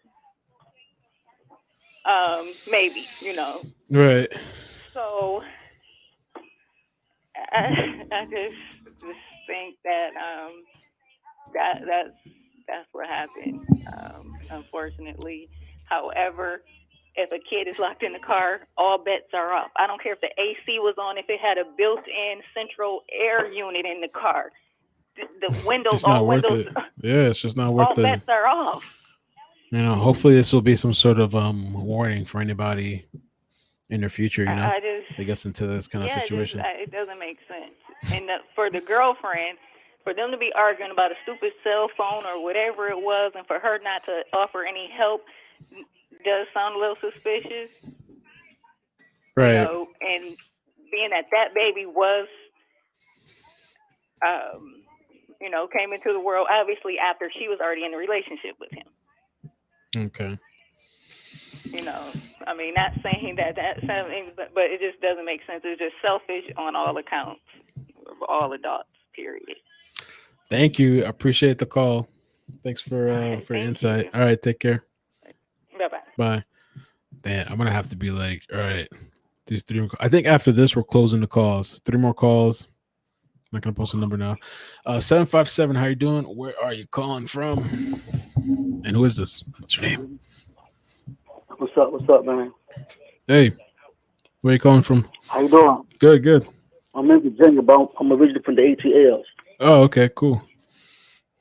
All right, so I don't know too much about this situation. I just, just listening and seeing things. But be personal, man, I would have busted windows out. That's my opinion. That's my take on this. Right. Money not worth a life. You can always make money, but you can't get a life back. Especially your daughter. No, I would bust the windows out.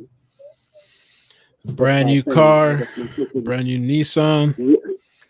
Yeah. But still, you can always get another window. Of course. Yeah. So you can't get your daughter back, your loved one back. And I'm wondering why the police didn't bust the window out as well. Yeah, that's what I'm wondering. I'm really wondering about the time lapse with the police. Yeah. I'm not gonna hold too much of time up, but this is true story that my father he had the coronavirus. They came in the house and they checked on him, and they were like, his girlfriend was saying he didn't need to go to the hospital, but the police officer was like, no, we can't let this man sit here like that. This man, he bad off sick, so they called the ambulance and they picked him up and they found that he had coronavirus. So the police could have. This is what she had to say. Walk out of the house, he would have died. So that's what I'm saying. Yep. That's a true story. So, yep. So the police were like, no, I'm not going to let this man sit here. Like, he's real sick. He's bad off sick. So they called the police, not the paramedics. And they came and got him, picked him up, came to the hospital.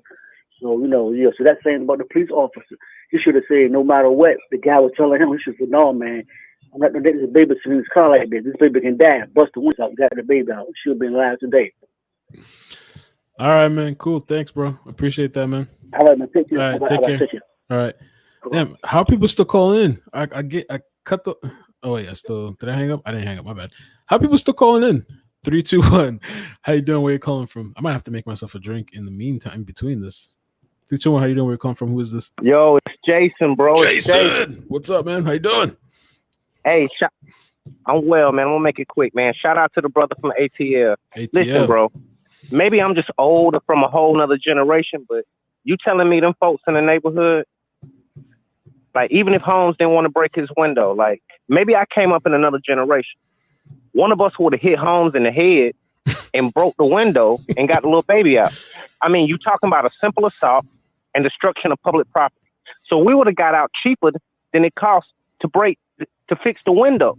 Now, another thing I want to say real quick. From now on, Mel, when I call in, call me Dr. Jason. Because apparently anybody can call themselves a doctor. Yeah, anybody can call themselves a doctor now. Like, what are you a doctor of, woman? Oh, Lord. Because your doctoral... Look, I'm going to do a car K. Lord. Your doctoral experience didn't tell your son. You feel me? Car KB with them lords. But, bro, look, for real. Your doctoral experience didn't tell you to tell your son, just bust the window. Like, we live in Florida, bro. Safe light repairs, safe light replace. Right. Like, bro, they out there in 20 minutes, man. They gonna fix that window. Like, so you want me to believe that a window is more important than my child. So I'm gonna say this in respect to the algorithm. I'm not gonna curse. I'm gonna use the word fudge. Okay. Fudge the daddy. Oh. Fudge the girlfriend. Oh, Lord. Fudge the witnesses. Fudge that old lady sitting in her chair. And like NWA said back in the day, fudge the police, bro. That's all I got to say. Love and blessings, man. Shout out to Maddie. You know? All right. Thanks, man. Appreciate that. All right. That's Jason. Cheers, man. Jason coming in hot. Fire. What's that guy? Forgot. Dylan. How's it? I don't remember what Dylan says. More fire. Dylan. I don't know. What the hell is it? 707. How you doing? Where you're calling from? Who is it? I feel like I need a thing when I answer the calls. How you doing? Where you calling from? What's your name? Hey. 707. Hey. Can you hear me? Hi. Hello. Oh, I'm here. Hey. Wait. You hear me? Yeah, I hear you. How's it going? I'm sorry. I'm here. Okay, I got a lot to say tonight. I'm calling from Benicia, California. And California, welcome. First off, thank you. I love your show. Thanks. And I die for your new updates. So you need to update more often. I do. You're right. However, yeah, where was the keys in the car is what I want to know, because I have the exact same vehicle in my car, and I went out to my car several times tonight while this discussion was going on about you cannot lock the keys in the car, and that's some bull crap. You cannot lock the keys in the car. I usually keep my keys as soon as I get in the car. I either put them in like the cup holder, or we have a back holder back there that I put them in, or they're between my legs. So I'm just trying to figure out where were the keys, where the kid got to the keys and or locked the car from the inside that he couldn't get back in.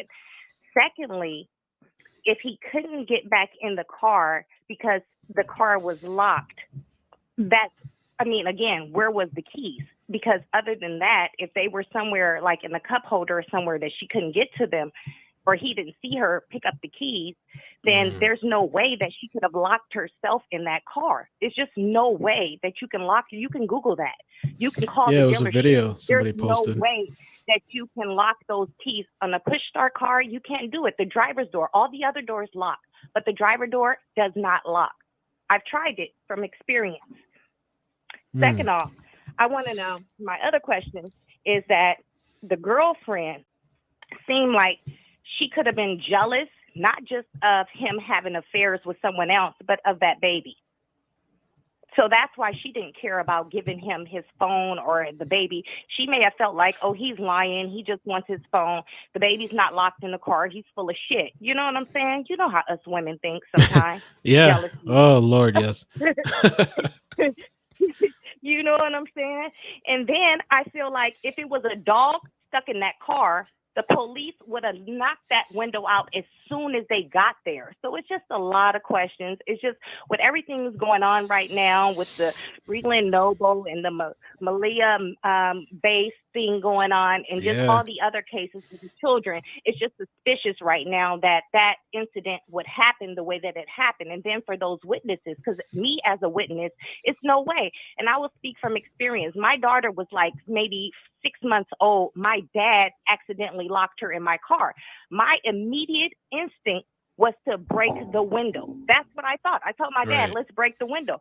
My grandmother said, no, let's call 911. Who came within 2 seconds? Fortunately, 911, the fire department was around the corner from my grandma's house, but they came right away and without even breaking my window, got in my car. So I'm just like, it's just so many questions that is unanswered, and yet we have not yet to hear a police reports, or we haven't had any type of anything from the police. So we don't know what is going on besides what his family is telling us right now, which is his side of the story. That's what he wants them to believe.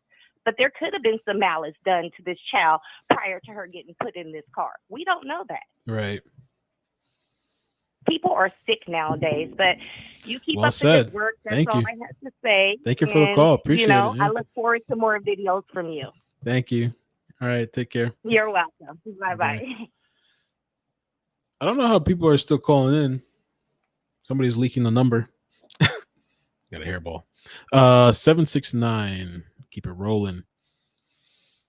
769. Hello, where you calling from? Hi, I'm calling from Mississippi, and you put the phone number back up there after you said you're not taking any more phone calls, so it was easier to call in. Oh, but oops. the grandmother is on LinkedIn under Dr. whatever her name is, Wilson, and it says that she deals with behavioral something, like behavioral problems. Graduated from Full Sail. I don't know her personally. Common sense would say break the window or something. And you know, they have these things where you can break the window without it shattering to actually let the window break without it going and glass flying on a baby. Because that was my first thought of which angle would they even think to break the window in without the glass flying on a baby. But for a baby to be asleep on the floor and it to be strangled, I don't know the symptoms of strangulation, but I don't know if it means a balled up fist. That broke my heart. A baby's fist is balled up in the middle of God. I mean, that's just heartbreaking. And then all of them how can you be that stupid, that inhuman to sit and watch a baby sit in the car and nobody thinks they can everybody in the neighborhood would have gotten hangers and tried to break into that car.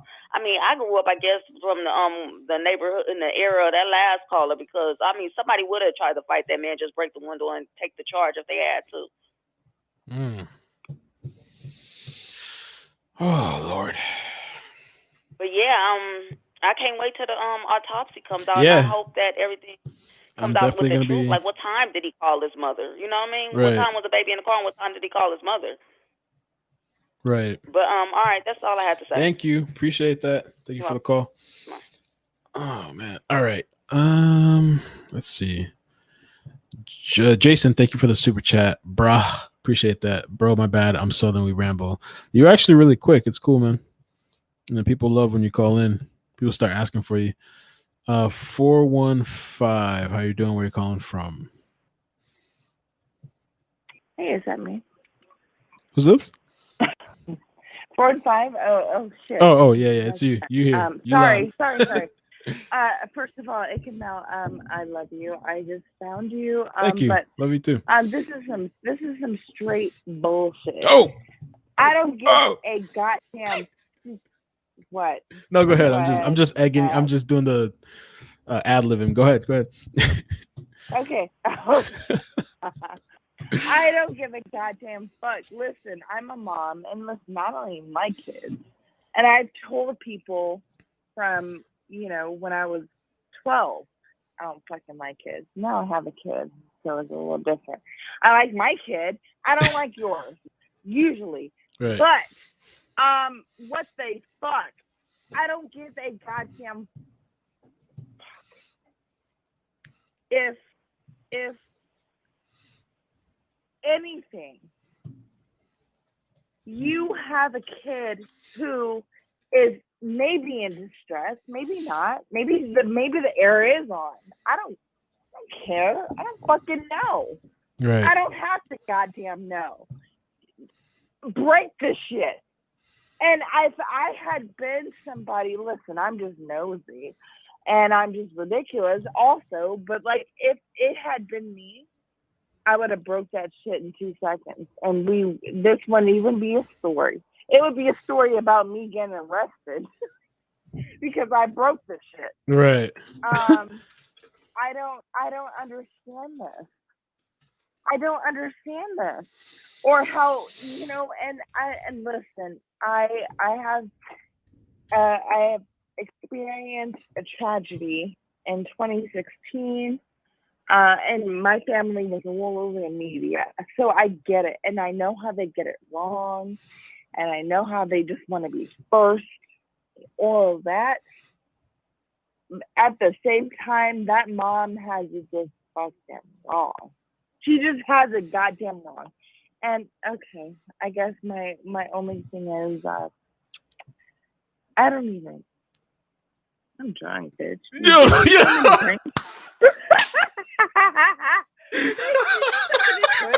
Yo, the chat is saying it and calling it out, and I'm just like, let me just let her go. I'm gonna let her ride, and I'm just like cracking a smile the entire time. Yo. Okay, listen, I'm gonna go home to bed. All right. I love you though. Thank you. I love you too. Thank you for the call. Appreciate that. All right. Bye. Hey, the chat was on point, man. Let me just let her go because this could be interesting. 732, how you doing? Where you calling from?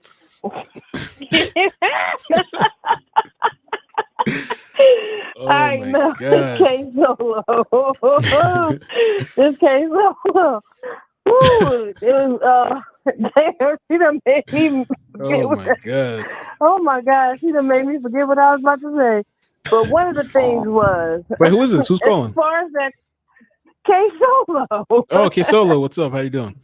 Yeah, from New Jersey, yeah. Hey. But one of the oh my God. All right, I'm about to get it together. One of the things I was gonna say is as far as that car is concerned, yeah, everybody is correct about the car not being able to lock or whatever with the key in it. Okay. Other than somebody sitting in the driver's seat. That's the only way that car can lock with the key in it. Number 2 is, what was my number 2 point? Damn, I forgot. It was a good point too. See, maybe I ain't gonna call her before me. So say that again though. You can if the driver can lock the in that driver's seat. There's a sensor in that driver's seat that will allow that car to lock. Okay. With the 5 in it, only if there's a certain amount of weight put in that driver's seat. Right. And I know this because, well, at least this is what the salesman sold my mother the car on. My mom has the car. She has a 2015 Altima. And that was one of the selling points to get my mom to buy the car. Because she was forever locking her keys in her old car. So that was one of the points that, the salesman got her to buy the car with. Now, whether it's the truth or not, I don't know. But I know she's never locked her keys in the car, and she's had that car for 5 years. Because every time she left the keys in the car and walked away from it, she was always able to go open that driver's door and get back in it. Right. But anyway, we never actually went out there and physically tested the theories or whatever, but I know she's left her 5 in that car many a day and was able to go open that driver's door and get right back in. And the number 2 thing was, dang, what was the number 2? It was something else. That daggone caller, boy, I tell you, she done got me off my square tonight. But, damn. Well, maybe I'll remember it again some other time. Well, that's okay, Kay. Appreciate the call, Kay. Appreciate that. Thank you. All right, bye. Yo, how are people still calling in? The thing's not showing up, right? No, it's not. Damn. All right, I'm taking these last 3 calls, and then we're gonna end the calls from there. I think my favorite call was the drunk call though. 281. No, Jason was dope too though. 281. There's a lot of dope calls. How you doing? Where you calling from? Hi, this is Danielle again from Houston. Hey, Danielle. I just had to call back in. Okay. Okay, so I have to reiterate on, because I can't, people keep saying that it's impossible to lock the keys in the car. It is not impossible. Why do they? I understand where they're coming from. Let me give you an example what I mean. My daughter is 16. When I go to the store, sometimes she doesn't want to go in the store. So she say, Mom, I prefer to stay in the car. So I leave the car running. She's sitting in the passenger seat. Or sometimes she's 16. She likes to sit in the back seat. I say, lock the door. The fob is in the car, and she can lock the door from the inside because she's inside, and the car is running. Anyone that's inside of the car, that's just like, so people basically are saying that if you're in your car, you can't lock your own car door. You can. You absolutely can. Once you're in the car, you cannot lock the keys in the car once you open the door. No, of course, so that you can't lock your keys in the car. But for security and safety reasons, you can absolutely lock the car door with the fob in the car once you're in the car. Do you understand what I mean? I've never had a key fob. I've never been on that fancy. But the key fob thing. I mean, I'm thinking because the car. It's a push start. It's a push start. I never had a push start before. Yeah, I never had that. But. Right. So once you get in the car, the fob just has to be in the car, in the car. So I get in the car, routine, put the key the fob in the cup holder. But let me ask you this. Car on. The other thing too, Anissa saying that my daughter is 8. She can lock the doors from the driver and passenger. Absolutely. That's why I'm telling my daughter sometimes sits in the back seat, and I'm like, well, I'm going in the store, lock the door, and I make sure she locks it before I walk away from the car. She's old enough where sometimes she doesn't want to go in the store. So I don't understand. I mean, people maybe just not know, but you absolutely. And that's why I believe the baby, like he said, she wasn't strapped in the seat, supposedly. So, if she locked the door, she probably touched some other things and turned the heat on. But nonetheless, what I'm trying to say is you can lock the key in the car if you're already in the car. Right. Now, the video that you showed of the lady, locking it, and you see how she had the door open and she pushed the lock button. At that point, it cancels that out. So that, you can't do it.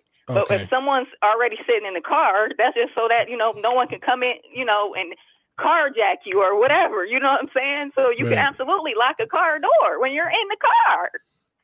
It just doesn't make any sense why people don't understand or get that part. So that was just really frustrating. I had to call back in just to reiterate that because I leave my daughter in the car all the time and she locks the door. Okay. Granted, she's old enough and, to be able to do that though, All right. Well, thank you. Thank you for clarifying that. I appreciate that. All right. All right. Bye-bye. Hey, we should have like a weird night or something, like a let's get weird night, a drink night or something. Get all of all right. Last caller here, 940. How you doing? Where you calling from? Who is this? This Alexis. Alexis, hi. Where you calling from? Hey, I'm calling from Texas. Texas, cool. Yes, I would tell you that where I'm from in Texas, but it's a small town. So, yeah, no, these people are crazy. Don't do that. Yeah, no, don't. Yeah, you already know.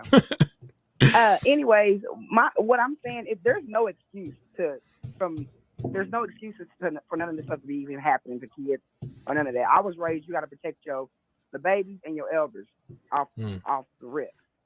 So you can't even tell me how this happened. It just don't even add up. Right. So that's how I feel. That's how I feel about it. I feel like these people are just letting the devil win they souls, and it is what it is. This is how we're dividing ourselves. All right. Well, thank you. Appreciate it. Thank you for the call. That's all I'm gonna say, but God bless you. You too. Thanks. Welcome. God bless you. All right. Uh-huh. Bye. Somehow people are calling in still. I'm gonna take the call. But I think I'm gonna I don't know. Is it inappropriate if I go make myself a drink? I feel like somebody's gonna screenshot and be like, "Oh, look at this guy drinking or talking about kids." Let me take this call. 732. Where you calling from?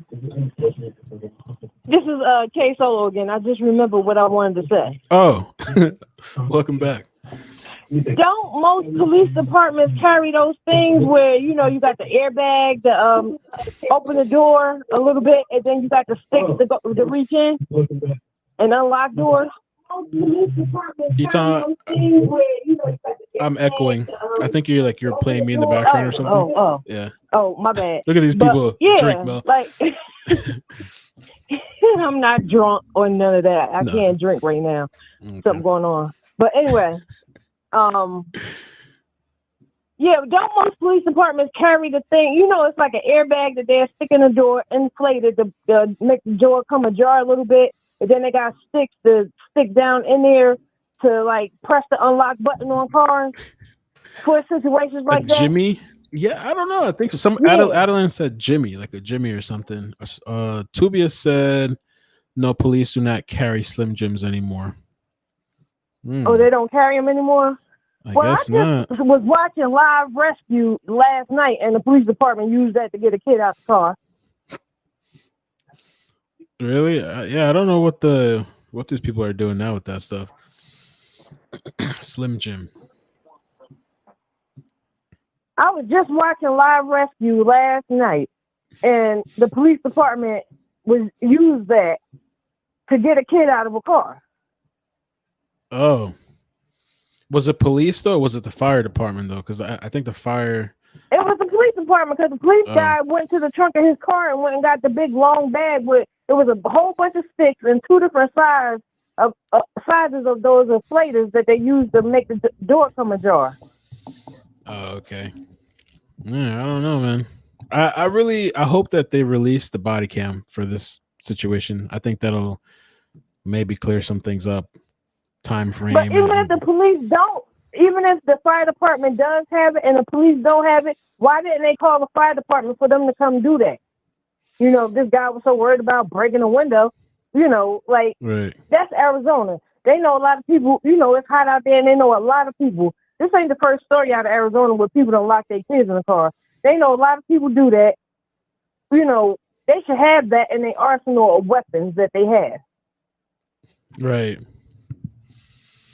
And if the police department don't carry it, then and the fire department does, why didn't they call the fire department to come handle that?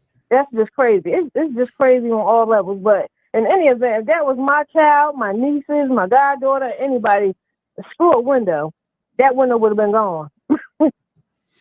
All right. Well, thank you. Appreciate your call.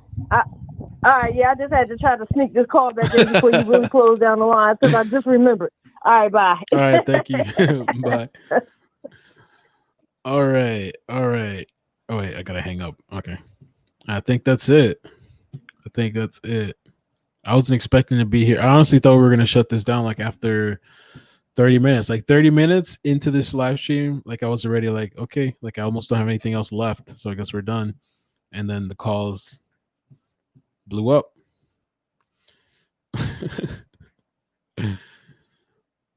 Let me just read the chats a little bit and then we'll get out of here. I'll make myself a drink after. I just sit back, relax, chat. Crystal said that was never the issue. Last caller, we're talking about the car not locking while outside of the car. I have no idea how this push start and all this stuff works. Somebody did, like I played it earlier. I mean, I can play it again if I still have it. I can play it again real quick if I still have it. Maybe not. I had that video of somebody testing out the key fob in the car. Let me see if there's anything. Yeah, I think that's it.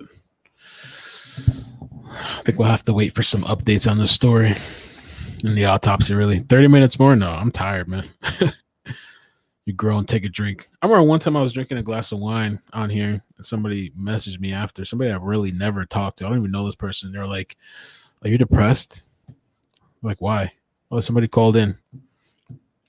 I'll take this too. They're like, are you depressed? I'm like, for what? So, I noticed you've been drinking a lot more lately. This was after I took a month-long break and I came back and I really cut back on the alcohol. Like I like to detox and stuff. And I'm like, no, I'm great. I'm doing fine. Oh no, but I can see the look in your eyes and the look on your face. You're depressed. I'm kind of like, who are you? I don't even know you. Like, what? Jason, no, go fix a cocktail. Let's watch JLP. The JLP, I don't want to put it on this stream. I want to keep this stream kind of, I'd have to start another stream. JLP. Oh, I don't think half of these people would be able to handle JLP though. How are people calling in?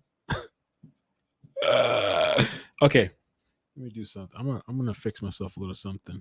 Can I play something? I don't know. Should I, man? I don't know. Yeah, why not? Why not? Let me play. I'm a little cautious about playing these videos from these channels because one of the great channels. I don't want them to claim. There's 2 callers on the line. Callers, give me a second to get back. I'm just gonna go fix a quick drink of water. Let me play this real quick. I'm not gonna wild out though on here though. I don't think I will.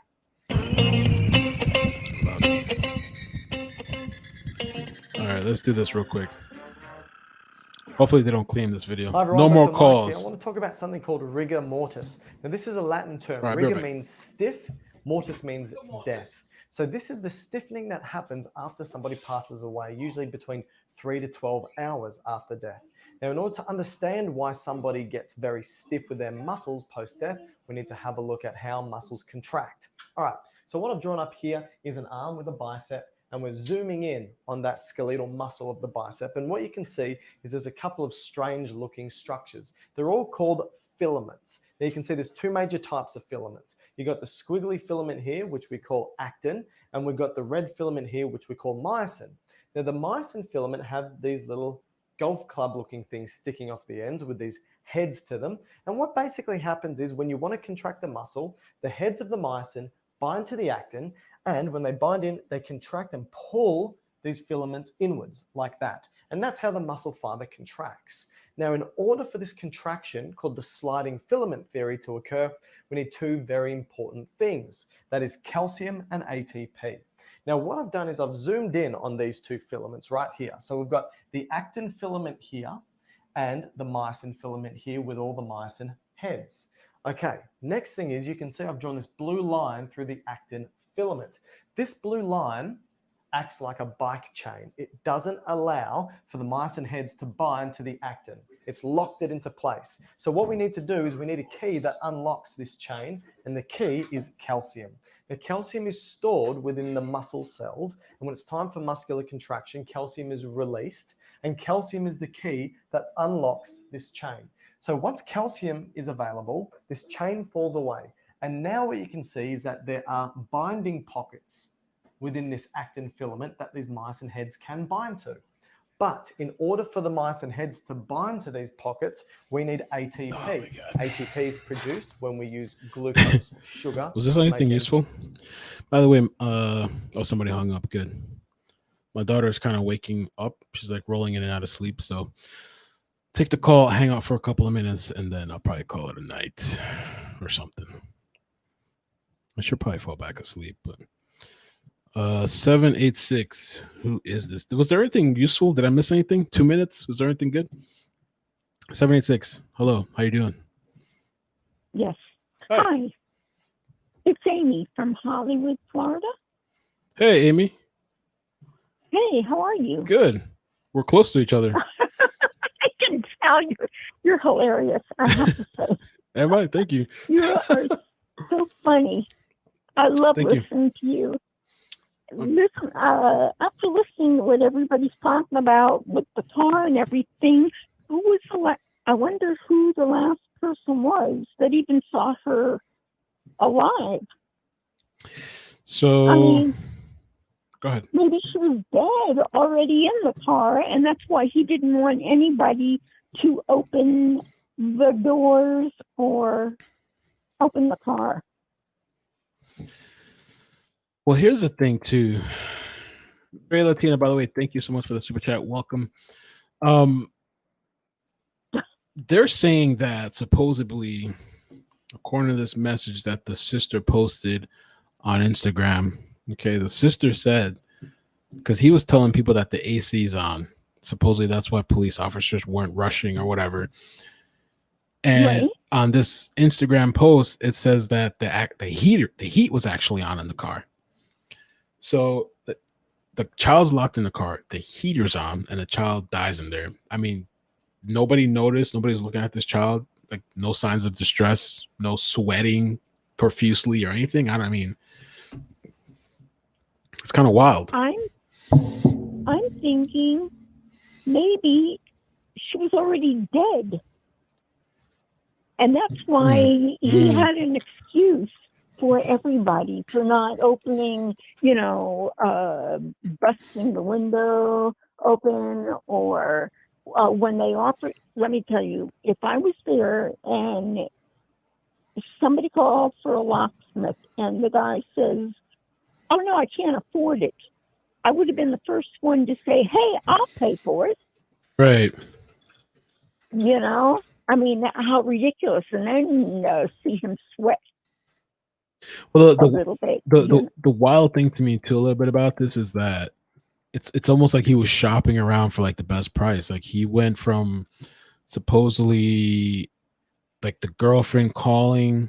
I'm trying to pull up where I had that article, or the arrest record. Went from the girlfriend giving him a quote that he didn't like, the insurance didn't want to pay. I'm gonna have to find it. To the police officers, he didn't want to let them break in, apparently. So hey, guess multiple what? people. He's not going to be driving. Yeah, I guess I hate not. to say it. He's not going to be driving that new car around much longer if he gets charged. Right. So he's all all over the car. I think he was given a $20,000 bail. $20,000 bill. I think he's out on bail. I'm just saying that if he's so excited about his damn car, that if they charge him, he's not going to be driving it anyways. Right. So it doesn't really matter. But let me tell you, everything anybody tried, he had an excuse for, which sounded fishy, like he didn't want anybody really getting in the car. Right. Because maybe she was already dead. Nobody saw her alive in the car. Well, supposedly, according to the arrest record, it states that they were waved down, and the police officer, he told police officers that he accidentally locked his keys inside the car with his daughter, and that they offered to call a tow truck locksmith or to break the window, but Sidney denied the request. Instead, used the officer's phone to call the brother, Samid. After waiting several minutes, for the tow to arrive, officers field broke the back window. I'm assuming they broke the window when they saw she wasn't doing well. So I don't know if they saw her alive or not. I'm assuming they did. I don't know. See, that's what I'm wondering, because everybody's saying that she was when they got there, she was on the floor sleeping. Yeah, so obviously she wasn't in a car seat for her age. She might have been dead. Maybe something happened before she even went, and just put her, and he put her in the car dead. Nobody really knows, because nobody saw her moving or anything. So she might have been dead already. Right. It had nothing to do with the air or the heat. All right. Well, thank you. I appreciate the call. Boy, all I can say is enjoy that drink. I'm just drinking. I'm drinking iced tea. Oh yeah. Oh, I love iced teas. Mixed. Yeah, that's what I mean. I love iced tea. Yeah, it's kind of nice. Oh my God. All right. Well, thank you. Yeah, that's all I wanted to say, really. All right. I appreciate it. Night. You too. Thanks for calling, especially locally from Hollywood, Florida. Of course. Take care. I'll talk to you soon. All right. Thank you. Bye. Bye. There's another caller. Somebody's sneaking out the number. 518. Who is this? I called you before. I called it again. Hey, what's going on, man? Hey, what's up? Who's this? Hey, this is Ron. I'm reaching out from Houston. Hey, welcome, man. So I just wanted to reach out. I just feel like this, right? I feel like so many people failed this little girl on just on many levels. For one, the dad is like, I don't even understand how this happened with the girl being left in the vehicle. Like, if I would have noticed after like 1 minute, I don't care if the car is running or not, I would have hit that window to get that door open and get her out of there. I just don't understand that. And, you know, I know some people might think this sounds crazy. I hate that little girl went out like that, but I feel like that family didn't deserve her. And she didn't deserve to die like that, but they didn't deserve her. And it's just like, it's sad that she's not there. Like, the mother didn't seem like she had any empathy towards like the little girl passing away. It was all about, oh, my son, and, you know, he's a security and we're going to get like, you know, we're going to get character letters. It was like, where was the remorse at? And I feel like you got to be careful, see, when it comes to people. And it seems like the mother and him had an issue too. You know, like, you never know if, and that guy, you could look at his mugshot. He looks a little kooky. Yes. Like, I'm originally from New York. Bro. I couldn't look in people's face and see the mental illness in their face. And he looked like something was going on. Like, it looked like something was going on. Yeah, that don't look right. That does not look normal at all. Did you see the statement where the mother was like, she looked at his mugshot and he didn't look like he had any remorse at all. She said she would be at every court day. I just felt bad for her because she lost. You know, he had the custody. Did the mother? I want to question. You talking about the biological mother? You talking about? Yeah. Does she have a video or something? Did she speak out or? Yeah, I think she spoke out. She did. She gave a statement. She said she'll be at every court date. And you know what's crazy? You had enough money to get bailed out, but you didn't have enough money to break that window to get it fixed. What's cheaper, a funeral or a window being repaired? Yeah, man, that's insane. Crazy. Mm-hmm. That's crazy. And you know what? I feel bad, and it's like, you know, it's so cliche to be like, oh, the little girl's in a better place, but that family deserve her. If y'all mother could sat there and let her go through that in that car without breaking that window, y'all ain't deserve her. And unfortunately, she can't come back, but they didn't deserve her, and that mother doesn't deserve that either. But it's just a messed up situation. You know what I mean? I'm kind of upset about that, so I don't even want to talk about it no more. But I just feel like so many people failed her. That family didn't deserve her. And I see mental illness running amok in that family. So I'm out. Thanks, man. Appreciate the call. Good call. Thanks, man. You too. All right. Well, that was a good call. Surprising. I thought we were going to get something maybe kind of crazy a little bit because we're at the end. Treya Latina, I just want to say thank you again for that super chat. Sin, thank you so much too. Appreciate you. Send me that one. And there was another one. Crazy eyes. Yeah, I saw that mug shit. I was like, damn, this dude looks crazy as hell. It's not no normal shit. He looks like I don't know. I don't want to wild out. The drink's coming out. I don't want to wild out. It's not disrespectful, but to me, he has the look of like a killer or something. I don't know. Yeah, you guys want to call in a little bit? I mean, we'll see. I don't know if Maddie wakes up. I might have to get off, but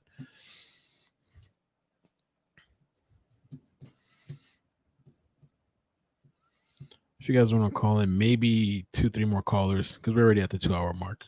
Probably call it a night. What time is it? Oh, it's not even 12 yet. No, but maybe 1 or 2 more callers if anybody wants to call. 314. Kind of, I'm enjoying this. Oh, I didn't pick it up. My bad. 314. Hello, how you doing? Where you calling from? 314. Can you hear me? Brandy, thank you for the super chat. Appreciate you and your support. Been around for a while. They hung up. 314 didn't want to talk. It's an anonymous caller now. Anonymous. Hello. Hi. How you doing? Where you calling from? Hey. Hey, this is Chrissy or Mocha Angel. So I have a couple of comments here. First of all, this gentleman had this huge argument with his girlfriend. Well, I think it's imperative for us to know what was that about. Because if he left and then drove back somehow to find this phone, what was that all about? So there's various things that need to be discussed here. She refused to let him back in the house when he returned, but she complied with wanting to call for a tow. And then after, I'm not sure if it was 12 minutes or 21 minutes on the phone with the tow truck, he was like, nope, the price is too high for me. So, I mean, that needs to be discussed. Also, his brother, when he first came on the scene, he immediately took off his shirt and wrapped it around his hand, and he attempted to bust out the window. And here, brother man's like, no, my window's too expensive or whatever have you. And so I think the gentleman, the caller before you, was absolutely correct. There were way too many people who failed this young girl here.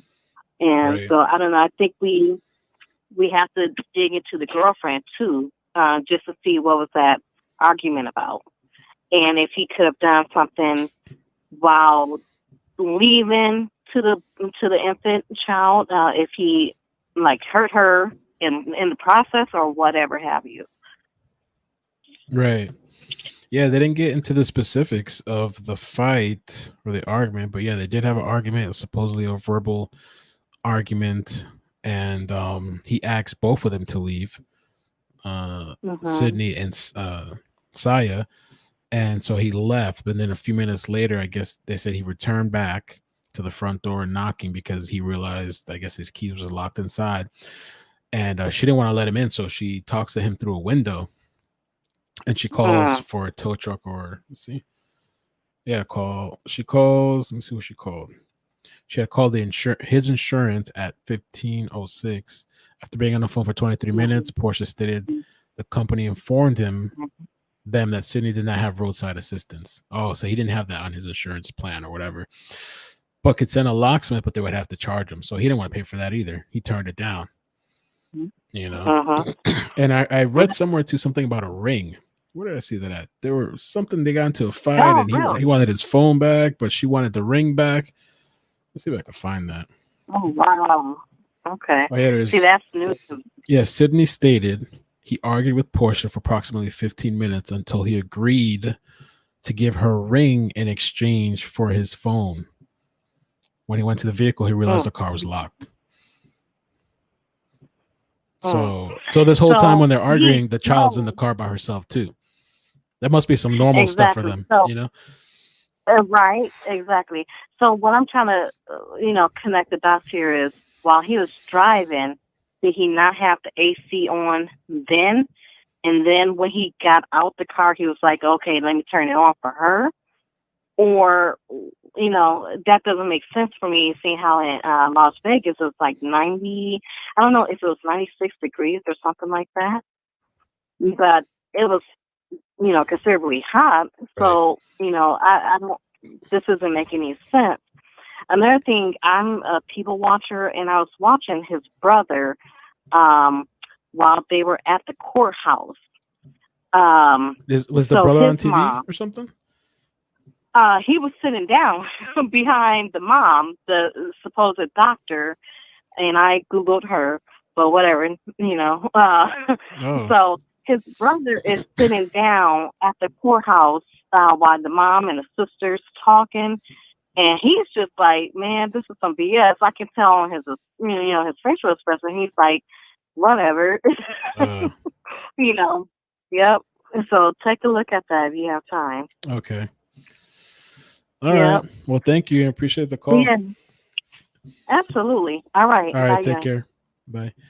Yeah. We got 2 more callers. I'll probably end it after the 2 calls because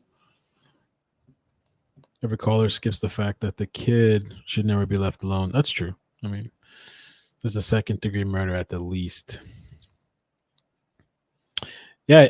Nada said who said anything about driving. Yeah. According to the reports here, it didn't state that he actually left and drove. They had their argument outside. I guess she was in the car for the 15 minutes. Oh, that's a good question. Well, she asked them to leave. He goes to the car. I guess he puts her in the car. And then he comes back to get his phone or whatever. And I guess they realized I don't know, man. It's just so ridiculous.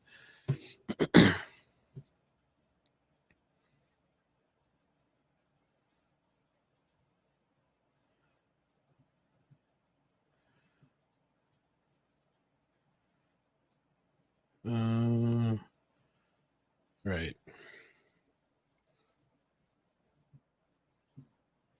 Well, they said they got into an argument earlier in the day after he refused to help over responsibilities.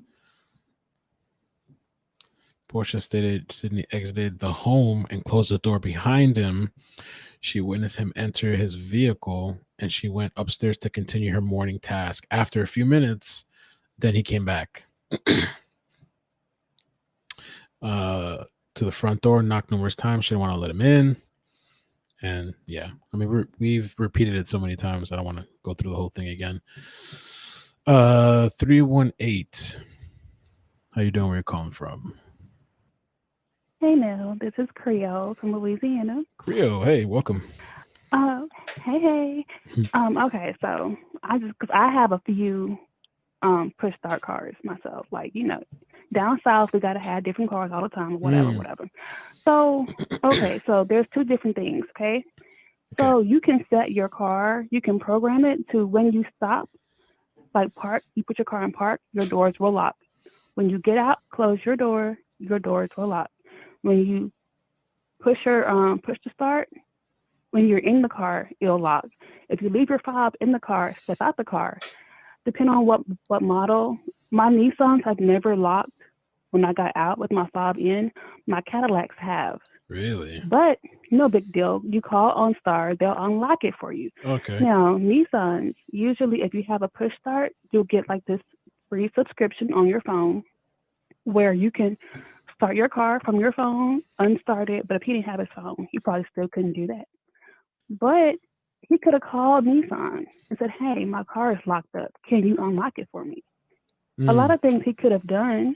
So all those key fobs, push to starts, they have some sort of service you can call, or do you have to pay for that? Or mostly. Okay. I mean, you do have to pay for it after like your subscription Hey, runs out, but it's not a lot. Okay. Well, for him, apparently breaking a window is too much for to save a child's life. I don't know. Allegedly. And it's just I'm not even real sure if it's bootleg alleged. ghetto stuff. That's what the police report says. I'm like, how did his car cut off? If you have a push start, your car should not cut off unless you push the stop, the stop button. You can let your car run for 3 hours till they run out of gas, and your car should never stop. Like, so it just made me think that the people who was helping, like the first responders or whatever, didn't see that baby in the car, and he probably didn't even mention it. Because it's an all-black car, black on black windows, black interior. If she's on the floor, unless you look down, depending on how black his tint was, you're not going to see her. So they're thinking, okay, you just lock your keys in the car. We'll call a tow with the, whatever. If they would have knew it was a baby in there, like dead or some shit, they would have busted the windows to begin with. But I don't think he told anybody. That's just me. Right. Okay. Yeah. I mean, I wonder what's up with those witnesses, though. You're welcome. No problem. I wonder what's up with those witnesses saying that police were there just standing there for hours. Like, doesn't even make sense. Where did they get these people from? Because his car was just locked. They didn't think it was a baby in the car till later, I bet. Because they couldn't see her. Okay. Some ghetto mess. Well, thanks, all right. Mel. I'll keep listening. Thank you. Appreciate it. All right. Bye. Brittany, what's up? Welcome. Thank you for coming back, and thank you for coming through for the video the other night. Brittany said all this BS because no price tag on a car is worth a child's life. Yeah, I don't know, man. Like, if this is like a 2020 thing, I would have never thought. It's just not something that would cross my mind in my lifetime that something like this would happen. Like, I just couldn't imagine. The only thing I can think of, maybe he really thought the AC was pumping cold air.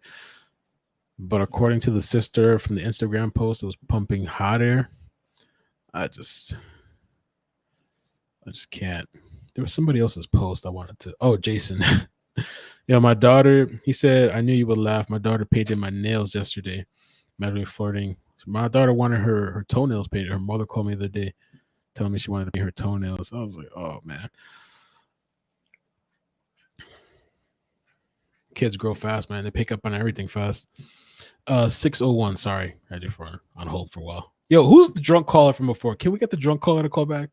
Get the drunk caller back in here. Who was her? I liked her. That wasn't Canada, was it? I forgot who it was. 601, how you doing? Where you calling from? Doing pretty good. Look here. Y'all overcomplicating this thing. The child shouldn't have been left in the car to start with. Let's go. Number two, after the child was in the car, the police arrived on that scene, the window should have been busted out. Are we that slow? Are we that slow, y'all? This should not even be a question. And since the child died, then that man, the person who left the child in the car, he ought to get some serious charges. And the police that got on the scene, if they found out that police sit there and knew that a child was in that car and they filling around trying to do this and that, that police ought to get unpaid leave for at least 2 weeks. That's what I'm saying. Y'all. That's what I'm saying. Look, are we really that slow? I don't care about no car, automatic locking, unlocking, air conditioning, nothing. A child died in the car because somebody left the child in the car. All right, y'all have a good night. Thank you. Appreciate that. I think that's kind of like the frustrating thing too, like what these witnesses supposedly were saying that. I mean, I'm not even sure that I believe these witnesses claiming that the cops were there standing for hours, 2 hours or something.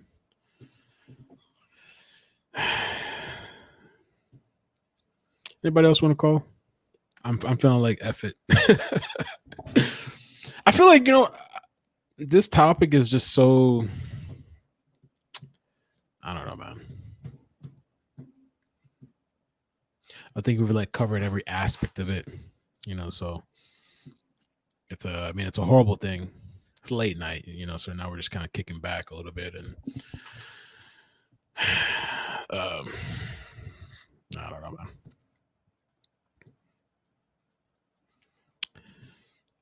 I could look up some other stories. We got another call. I should try to prepare. I mean, I wasn't preparing to be on almost 2.5 hours, 3 hours, but I should usually get like a extra story, extra topic. Luna said he didn't tell the cops baby was in there. They would have broken no matter what.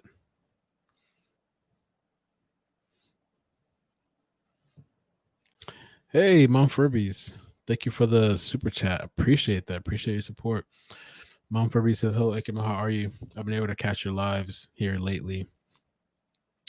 And you're doing a fantastic job. Keep up the good work. Kiss your sweet daughter for me. Thank you. Appreciate that. She's good. She's sleeping. She's right behind me sleeping. She was kind of moving around earlier, but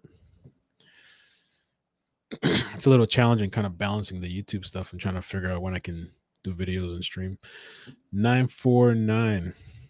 What happened? I wonder what happened to the drunk caller. I hope she's all right. I got in. Hey, you're in. You're in. You got in through the back lines, man. Oh, man. This is Sylvia from Cali. I'm a little sick, so my voice is raspy. My apologies. That's okay.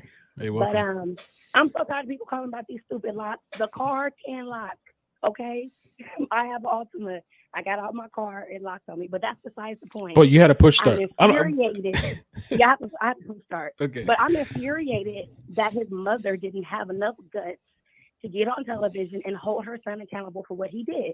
Regardless of whether or not the car locked, your son allowed a baby to die on his watch that he was responsible for.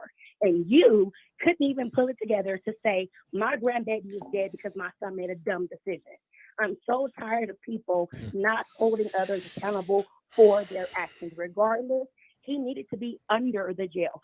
She needs to be under the jail. The brother needs to be under the jail because nobody stood up for this baby, even in death. That's They're true. spending more time protecting That's true. him than speaking about this baby. And that's what pisses me off. And I'm done. Thank you. That's true. I agree. Go. Thank you. Appreciate it. Oh, she hung up. Just dropped out, dived out, bomb dived out. That kind of reminds me of I can't remember. Her name is, I'm trying to remember this little girl's name. Can't even remember for the life of me. The story that I covered, the little girl that was left at a park. I don't remember.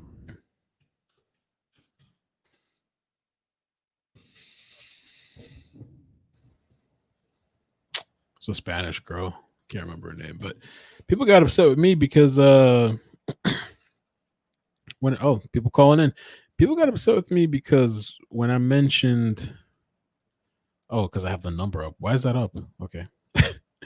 They got upset when I mentioned that because the mother, she took these kids, I think it was like 2 kids. She took them to a park, and then she parks in the parking lot and sends the kids to play by themselves.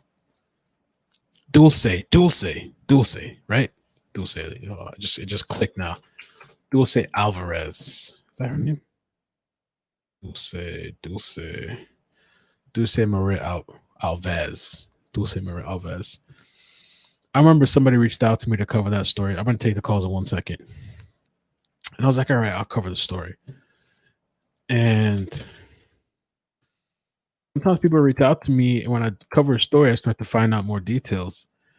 So, like, if you think I'm not supposed to mention that this person takes their kids to the park, they sit in the parking lot, they let them run off on their own,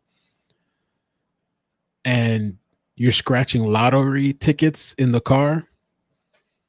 And I thought I was nice about it. I was like, it's probably not a good thing. You shouldn't be doing that. The person messaged me and they were like, why did you do that? Oh, you shouldn't have done that. It's not nice. And it's mean. I'm like, what's so mean about me saying that? Am I rambling? I think I'm rambling. It's the vodka. 518. I'll have to end this stream. No, people get upset with me for saying stuff like that. 518, how you doing? Where you calling from? Yeah, I'm calling from Houston. I just called Houston. back. I just wanted to call back number one, you're doing commentary, so your commentary, you learn as you go along. If you say something like that's like a little, if you're being insensitive or something like that, then you could do course correction. But at the end of the day, it's how you feel about it. You could always go back and apologize if you feel you said something wrong. But I would really want to know your thoughts and the chat's opinion on this. Do we think, because we keep talking about how he argued with the girlfriend, but do you think she's responsible in some sense? Do we think she should be taken? Because they both were responsible. That little girl was left with both of them. So should she be charged as well? Wait, who are we talking about? Not the biological mother. No, I'm talking about the girlfriend that was there that he was arguing with. Right. Should she be held responsible? Yeah. I don't know. That's hard to say. I mean, because that's tough, right? She didn't let him back in the home. She spoke to him through the window. She did get on the phone and call his insurance company and spoke to 23 minutes. I mean, the whole thing with that, man, is like, there's probably things they're not telling us. They're probably trying not to make themselves look so bad. So I'm sure there's more details to this than we know. I don't know that she should be held accountable, though. I don't know. Because the thing is, too, they don't give us like a timestamp. I don't know the time frame of exactly. They just say after a few minutes, but I definitely think that if police were hanging around, for an extended period of time, I think they should be held accountable too. Right. Yeah, she wasn't left with her, but that's still a responsibility. And I mean, I see a woman commenting that in the comments. If you were with somebody in a relationship and something happened to your child, you don't think that other person is responsible and they're your other half? That's responsibility. That's some sort of. I'm not saying that she should be charged like him, but you are responsible in a sense. You are. I mean, that's my opinion. It's an interesting thing that you bring up. I'm trying to clear my throat. I think it could even go even deeper, but I mean, even in domestic violence relationships, even like in relationships where things are being violent. Let's say if it's one parent, the other parent too, they're supposed to be. I think they can be held accountable for not removing a child from a certain situation. Like if something's going on and you're not doing anything about it, but you're the victim and your child's like the victim, I think you can be held responsible too. I think. I don't know. Right. But all right, man. And then did you hear? My last question, Did you hear about, now I thought about this, I didn't know if these CPS complaints came from the actual biological mother, but they stated that they had like 6 CPS complaints. I don't know if you've seen any of that information. You might want to just Google it. Yeah, we spoke about it. Yeah, so, Oh, okay. Mhm. I kind of came in late, so I don't know if that was generated from the mom because he had custody for a certain. Because you know how that can happen. So I don't know if it was any truth to it, but it's definitely interesting. They said it's unsubstantiated. There was I think 5 claims, and they investigated it, but nothing came out of it. But they didn't give the That doesn't mean details. anything. Yeah, no, they didn't give the details Yep. either, which I was wondering exactly what happened, but they didn't. I guess it's sealed. I don't know. And just an example where I know that CPS stuff is unsubstantiated means nothing, because I know for a fact, just kind of example, my niece, her mom, she does everything great for her, sends her to a private school, but she is physically abusive to my niece. My niece made slime and she punched her into the wall. So when she went to school, she kind of told the guidance counselor, but then when they asked her, the CPS pressed her, she lied about it. She was like, oh, because she didn't know it was going to be that serious. She was just venting, but the mother got mad. So yeah, it's a lot of stuff that goes on the outside where people, you think they go into these private schools and it looks perfect, and shit really do be going on behind the scenes. It ain't all roses, especially. So yeah, that CPS unsubstantiated don't mean nothing really. Right. All right, man. You All have a right, nice thanks, night. bro. I appreciate it, man. No problem. All right. Honestly, I think the drink is starting to hit. I can't lie. So I'm gonna have to probably cut it off here in a bit. Just hitting kind of strong. 727. By the way, Dulce is a story that it's a long story, so I'm not even going to get into it now. But she was kidnapped from the park. The mother was letting the kids play, and she was sitting in the parking lot, and she was literally, from what I heard, scratching lottery tickets and all that. And people were calling her out on that, and some people were getting upset, saying it was an accident. But it's just certain things are so common sense, but it's a crazy story because people were even saying that they believe she was involved or something like that. And I don't know. She went on the Dr. Phil show, and even her facial expressions were all weird and stuff. I don't know. Crazy story. Okay, 727. How you doing? Where you calling from? Hey Mel, it's Anissa.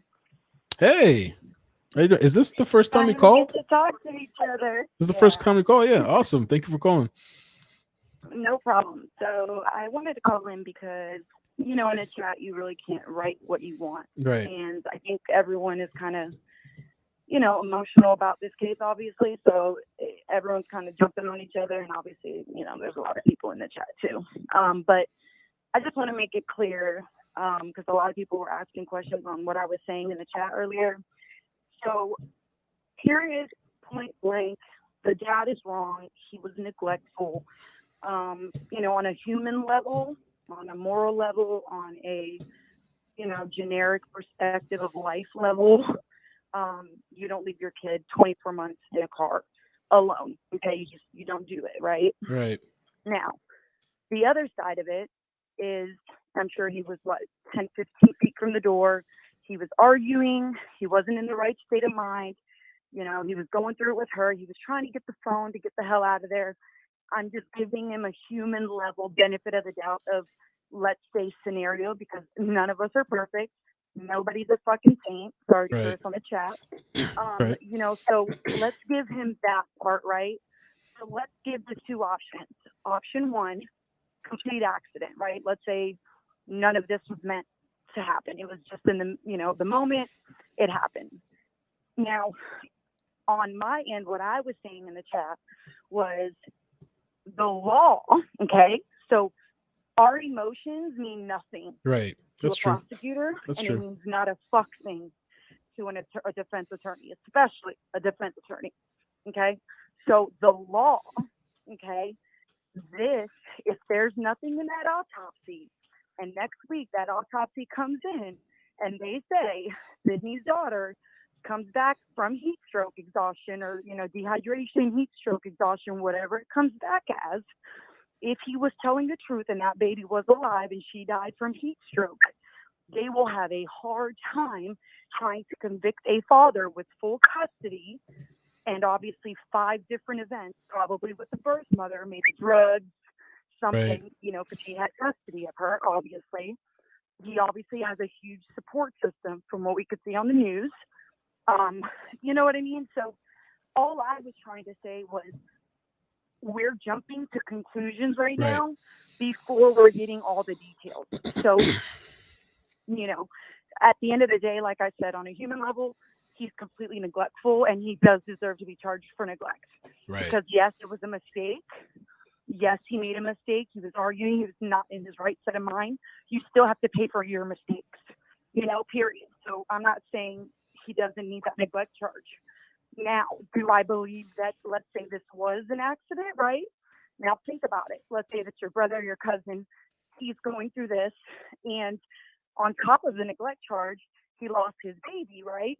And on top of losing your baby, you're going to get charged with murder. So murder and neglect are two different things. That's all I was saying.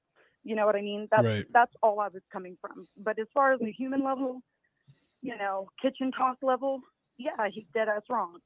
You know, but that's all I wanted to say. I think everybody's words are getting misconstrued and, you know, stuff like that. But all right, thank you. I appreciate the call, especially the first time calling in. I see you all the time commenting, You're so I appreciate that. You're very welcome. I really appreciate it. I told you keep doing your thing, keep posting, and all right, thank you. Thank you. All right, have a good night. You too. Bye. 3, 2, 1. Maybe this is the last caller. I'll go to sleep. 3, 2, 1. How you doing? Right call. Oh. Hey, what's up? It's Dr. J, Melvin. It's Dr. J. Dr. J. Hey. Bro, I was trying to rush off the phone, man. I ain't get a chance to tell you. Why am I playing myself here? That's kind of weird. Bro, don't take this the wrong way, because I already put in a chat that, you know, my daughter painted my nails, so don't take this the wrong way. But bro, I just want to thank you for taking time out your personal life to go live. Like, you know, it's a lot of people in your chat from all different type of places, and these stories together, and we able to give each other solace. And that's based off of your platform, bro. So I just wanted to give you a shout out and say, man, I appreciate everything you do, man. And you know, I can't wait till this your full-time gig, bro, because once it is, you're gonna have to go live more often. You feel me? But like you're doing a wonderful job. Yeah, I feel like I'm almost there. I'm in this weird place right now where I'm like at the borderline. It's kind of strange, you know. But I need to push. Yo, I honestly wasn't even gonna come on tonight. I was just gonna go to bed, but I was like, no, I gotta push a little harder. So I just came on. Yo, when you was live Thursday, right? You had like 600 people in there. I'm looking at my dog. You know, I got a pit bull mastiff and a Shih Tzu, right? So my Shih Tzu named Dick Cheney, and my pit bull named Condoleezza Rice, right? I named off all my animals based off the Bush administration. So anyway, like I'm looking at my dogs. I'm like, hey, y'all, my man made it. He hit a plateau. Look how many people live right now. Like, bro, to have watched you go from Malia Davis to where you are right now, and to stay as consistent as you have, to stay away from all the BS that you could get involved with in YouTube, to have as many people in your live platform and it not be this rah, blah, blah, blah. Like, you understand what I'm saying? It's paramount to who you are as a man and a person, bro. Damn, and like, man. You know, I'm at a point in my life, man, where I'm going to give flowers while my people can smell them, bro. And I just want to say thank you for what you do, because, you know, with everything that I texted you yesterday, it's been a tough week. You know what I mean? And like, when you go live, it gives me an hour or two to forget about what's really going on. You know what I'm saying? And a chat with great, wonderful people that's in your chat. So I just want to say, man, shout out to you. Shout out to everybody in the chat. You know, love and blessings to you, bro. Yeah, I appreciate that. I really like that call too, when you called in and told us about your situation and your daughter and all that. I was actually going to clip that and post it separately because I thought that was pretty dope. But I appreciate that. I really appreciate people like you too, though, man. Yeah, Jason, I really appreciate you too, man. The drink. But no, because you've been here like through all the shit, all the crazy stuff. A lot of the people, they see this, but they haven't seen probably the political stuff that like pisses people off, and all the trolling and all the ups and downs and taking breaks and going through all this shit. So I appreciate the people that have, you know, been here through that. On my mama, it's like, they think because we brown, we supposed to think from a monolithic standpoint. Right. And I disagree completely. And guys like me and you have to stick together because we shun because of how we feel about things. But come on, we raising daughters. How can I not believe in God and I'm raising a child? How can I not believe in life and I'm raising a life? Like, yo, so everything that I'm doing in my life is juxtaposed to what these liberals are doing. But I don't hate them. They hate me. No, you know what I'm saying? Why you mad at me? They wish death upon us. That's why they're doing. Well, I'm not even gonna say it. I'm not gonna go there with the other guy. God, look, what we gonna say to them is God bless them, man. Like if whatever y'all doing, if that make y'all a better person, cool. But this conservative movement I'm pushing, I'm changing lives. You know what I'm saying? Like we going and adopting children. What y'all doing? Y'all want to kill them. So you know, it's just a different mindset, man. But I don't want to get on that political. You know what I mean? I just want to call in and say, bro, you're a wonderful father. Yo, no homo, man. When you did that upload or that post, and Maddie was singing in the background, my ninja, my face got wet. Right? I was like, thank you for being a friend. I started singing the Golden Girl shit, my nigga.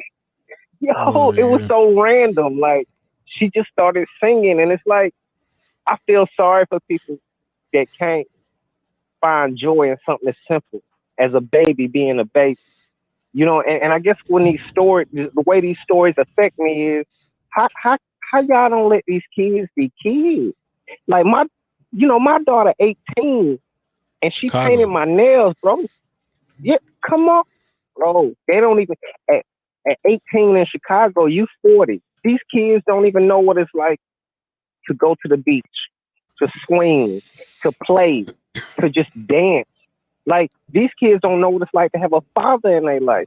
It's so many things that I could be sad about. But your channel bring me, even though we deal with stories, man, it's like the energy that you bring, in our own way, we trying to fix this stuff. You know what I mean? And I just, I'm grateful for you and what you do. And shout out to the chat, bro. I'm gonna get Thanks, bro. All right, man. Appreciate it, man. We're gonna have to have another JLP night one night, man. We're gonna have to come out here while out. But thank you, man. We gotta binge on JLP. I got you. All right, man. Take care, dude. All right, cheers. All right, peace. That's Jason. Really nice call. 909. Let me take this call. 909. How you doing? Where you calling from? My voice is like getting deeper. It's like alcohol is like just deeper in my chest and stuff, burning chest there. Hey, how you doing? Where you calling? Where you calling from? My name is Sheree. I'm calling from Dallas, by the way, Cali. And I'd just like to say thank you too. From Dallas. Oh, Dallas. By the way of Cali. Oh, okay, cool.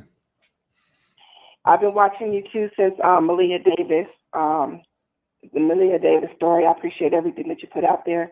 I just had a question I wanted to ask you. I was trying to keep up with the live. I came in a little bit late. Did the police report say anything about the police ever trying to unlock, even attempt to get into the car, or besides just the window break-in? Or it says here at they said that they saw the kid, the baby in there in the car when they first arrived? Because I know there's been a lot of things in the chat saying, and people talking about whether or not they saw the baby in the car. It says that he waved the police down and they offered him it said they offered to call for a tow truck, locksmith, or break a window. They claim here that Sidney denied it, and instead they used the officer's cell phone to call the brother. After several minutes of waiting for the tow to arrive, the officers broke the window, the back window, and made entry into the vehicle. By that time, when they pulled her out, she was deceased. They were trying to perform CPR and all that stuff. The thing is, I don't know specifically the exact time frame. I mean, they tell us when he waved down the police. I don't know before he waved down the police, like how long Sayah had been in the car, and he was doing all this stuff with the arguing with the girlfriend and calling these people and trying to get a price and a deal on the window or the car being open. I don't know. All right. So there's still a lot we don't know.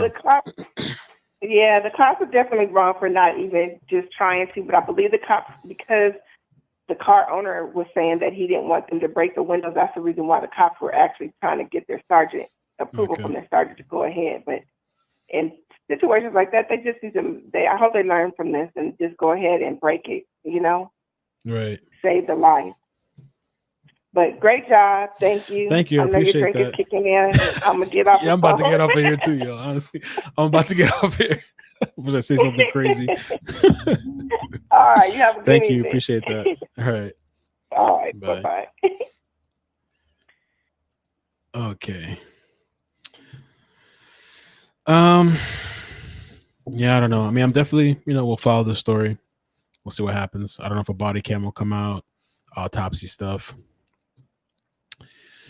When I was covering that, the people that have been following me for a while, they probably know the story. I'm not going to go deep into it. I'm just going to end up on this. When I was covering the Malia Davis story, and there was an alleged scammer supposedly making t-shirts in Malia's name and like using her. Oh, there's another call. How are you guys calling? No, the phone number's not there. How are you calling? But there was like the scammer stuff, this woman supposedly, and all these people had reached out to me about that they paid this amount of money for this girl's t-shirt and they never got the t-shirt. And I got myself, it was so much drama. Like for the people that have been here, the old people, the old school people. I mean, I'm saying old school. That was like a year ago or something. It caused huge fucking drama. Well, I just wanted to help people. I was just trying to do the right thing. This person found out my job at the time. This person called the job, called HR.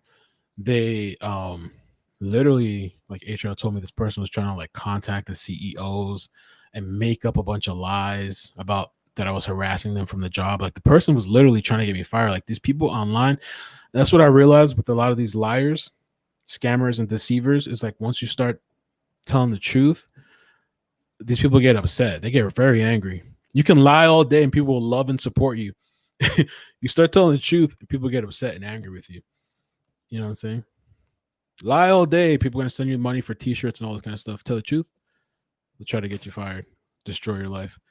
That was just one of the craziest situations that I dealt with that story. 250, probably the last call, I guess. 250, how you doing? Where you calling from? Hi, it's Josephine. Stacey. It's Canada again. Canada. You weren't drunk though, right? No, yeah. No, you're the very that's nice what I caller. wanted to call I in like your and voice. Yeah.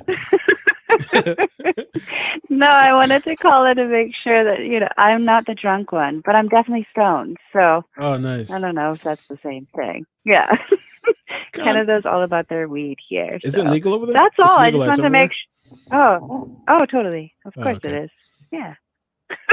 Nice. No, that's all. I just wanted to clarify that I'm not the drunk one, but the drunk one does need to call back in. It was quite entertaining. I don't know what happened to her. Oh my God. She probably passed out. She was pretty drunk. So. Yo, that was hilarious. I'm gonna have to clip that later just to use it in the video because that was really funny. Look at these people putting in the phone number in the chat. That's why people keep calling in, I guess. Oh my God. That's all now. All right, have a good night. Appreciate it. You too. Take care. Bye. She has a really nice voice, man. Why are you talking to me like that while I'm drinking? My ex is probably watching this pissed off. All right. Now we'll call this a night, right? We'll go to sleep. Oh, that whole thing, strangulation thing, that was just a post on Facebook. There's nothing to substantiate it. It was a rumor as far as the strangulation. Oh my God, Sheila.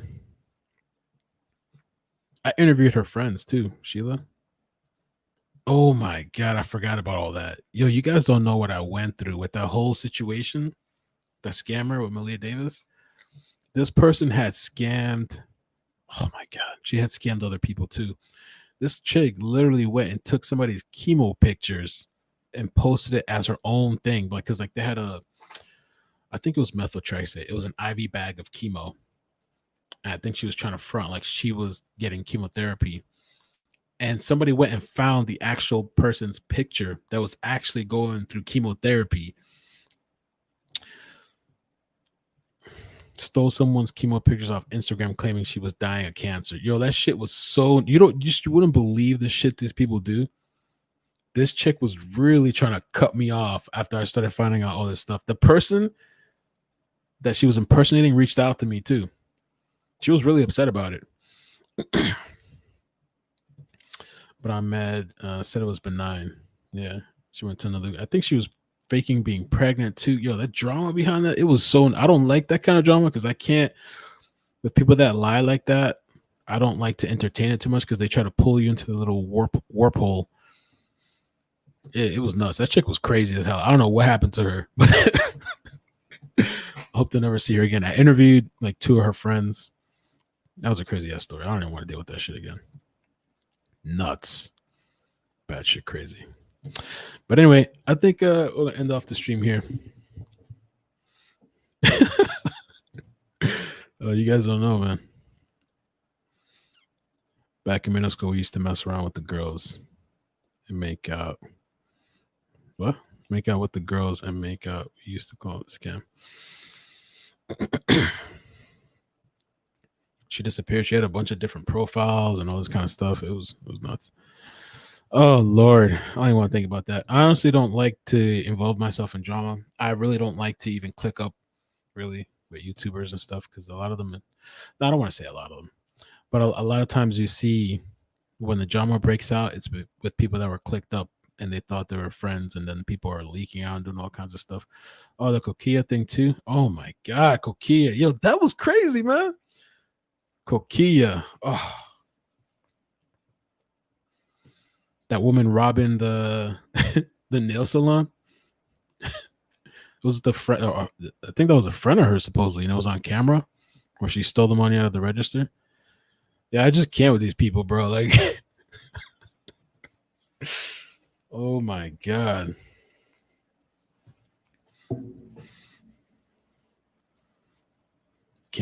I can't. Coquilla and cornbread. Yeah, I can't.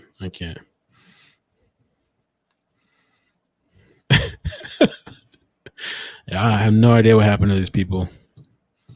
Yeah, robbed the nail shop, and then they got somebody else to supposedly get her money back. But even with that, I heard that was shady with this other person, this other guy. I don't know how these people work out there. A year recap. I might have to do that sometime. I don't know. I'm closing out the lines though because I'm going to bed, man. I mean, I'm not going to bed. I'll probably be up for like several hours chilling, but yeah, I'm gonna get off the stream before the for the liquor. Brittany Bowens, yeah, so she did an interview with that barber.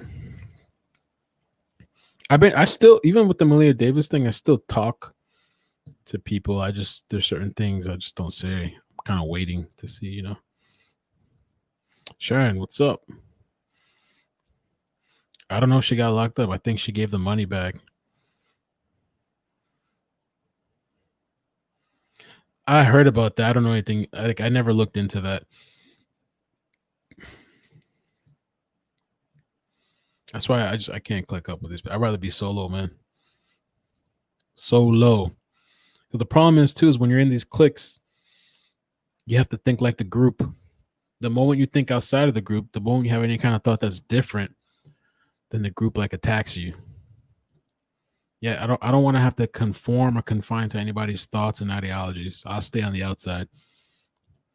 When you have a different thought, these people attack you and leak out all the personal information and stuff. I'm good.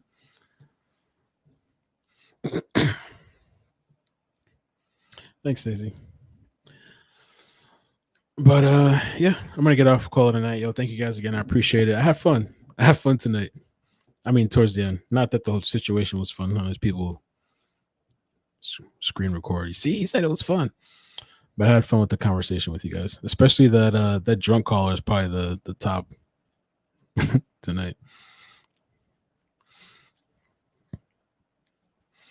I'm good. I'd rather solo, man.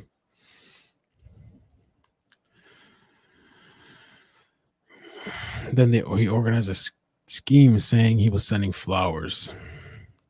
There was another guy too, man, that I heard was like some sort of scammer out of Texas. I'm not going to say the name, but somebody reached out to me too that supposedly multiple people were being scammed. I was like, oh my God.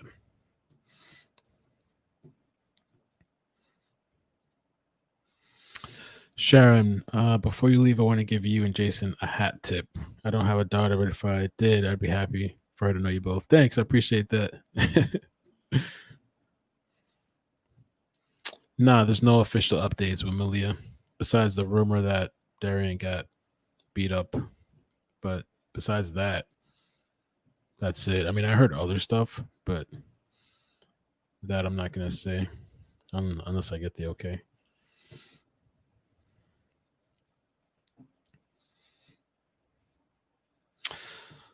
All right, man. Don't ever click up. Yeah, I've seen what happens with these people. I'm all right on that. I don't need the feeling of being in a clique. The medium.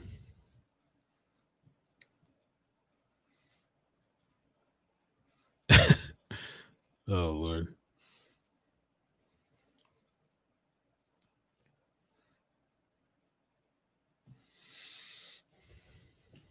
Oh. I remember you mentioned something like that. Yeah. I remember.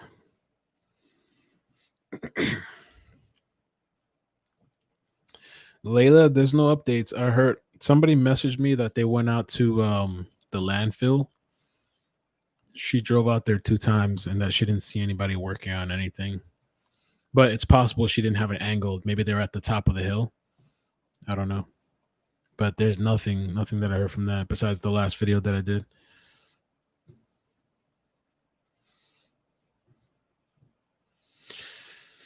All right, man. You guys have a good night. 3 hours later. Hey, I'm still here. All right. Good night. Take care of yourselves. Peace. Peace. Melly had been going so strong. Oh my God. I was in the news too. That was so stressful. I'm going to go. But yeah, no, that was crazy. Good night. Peace.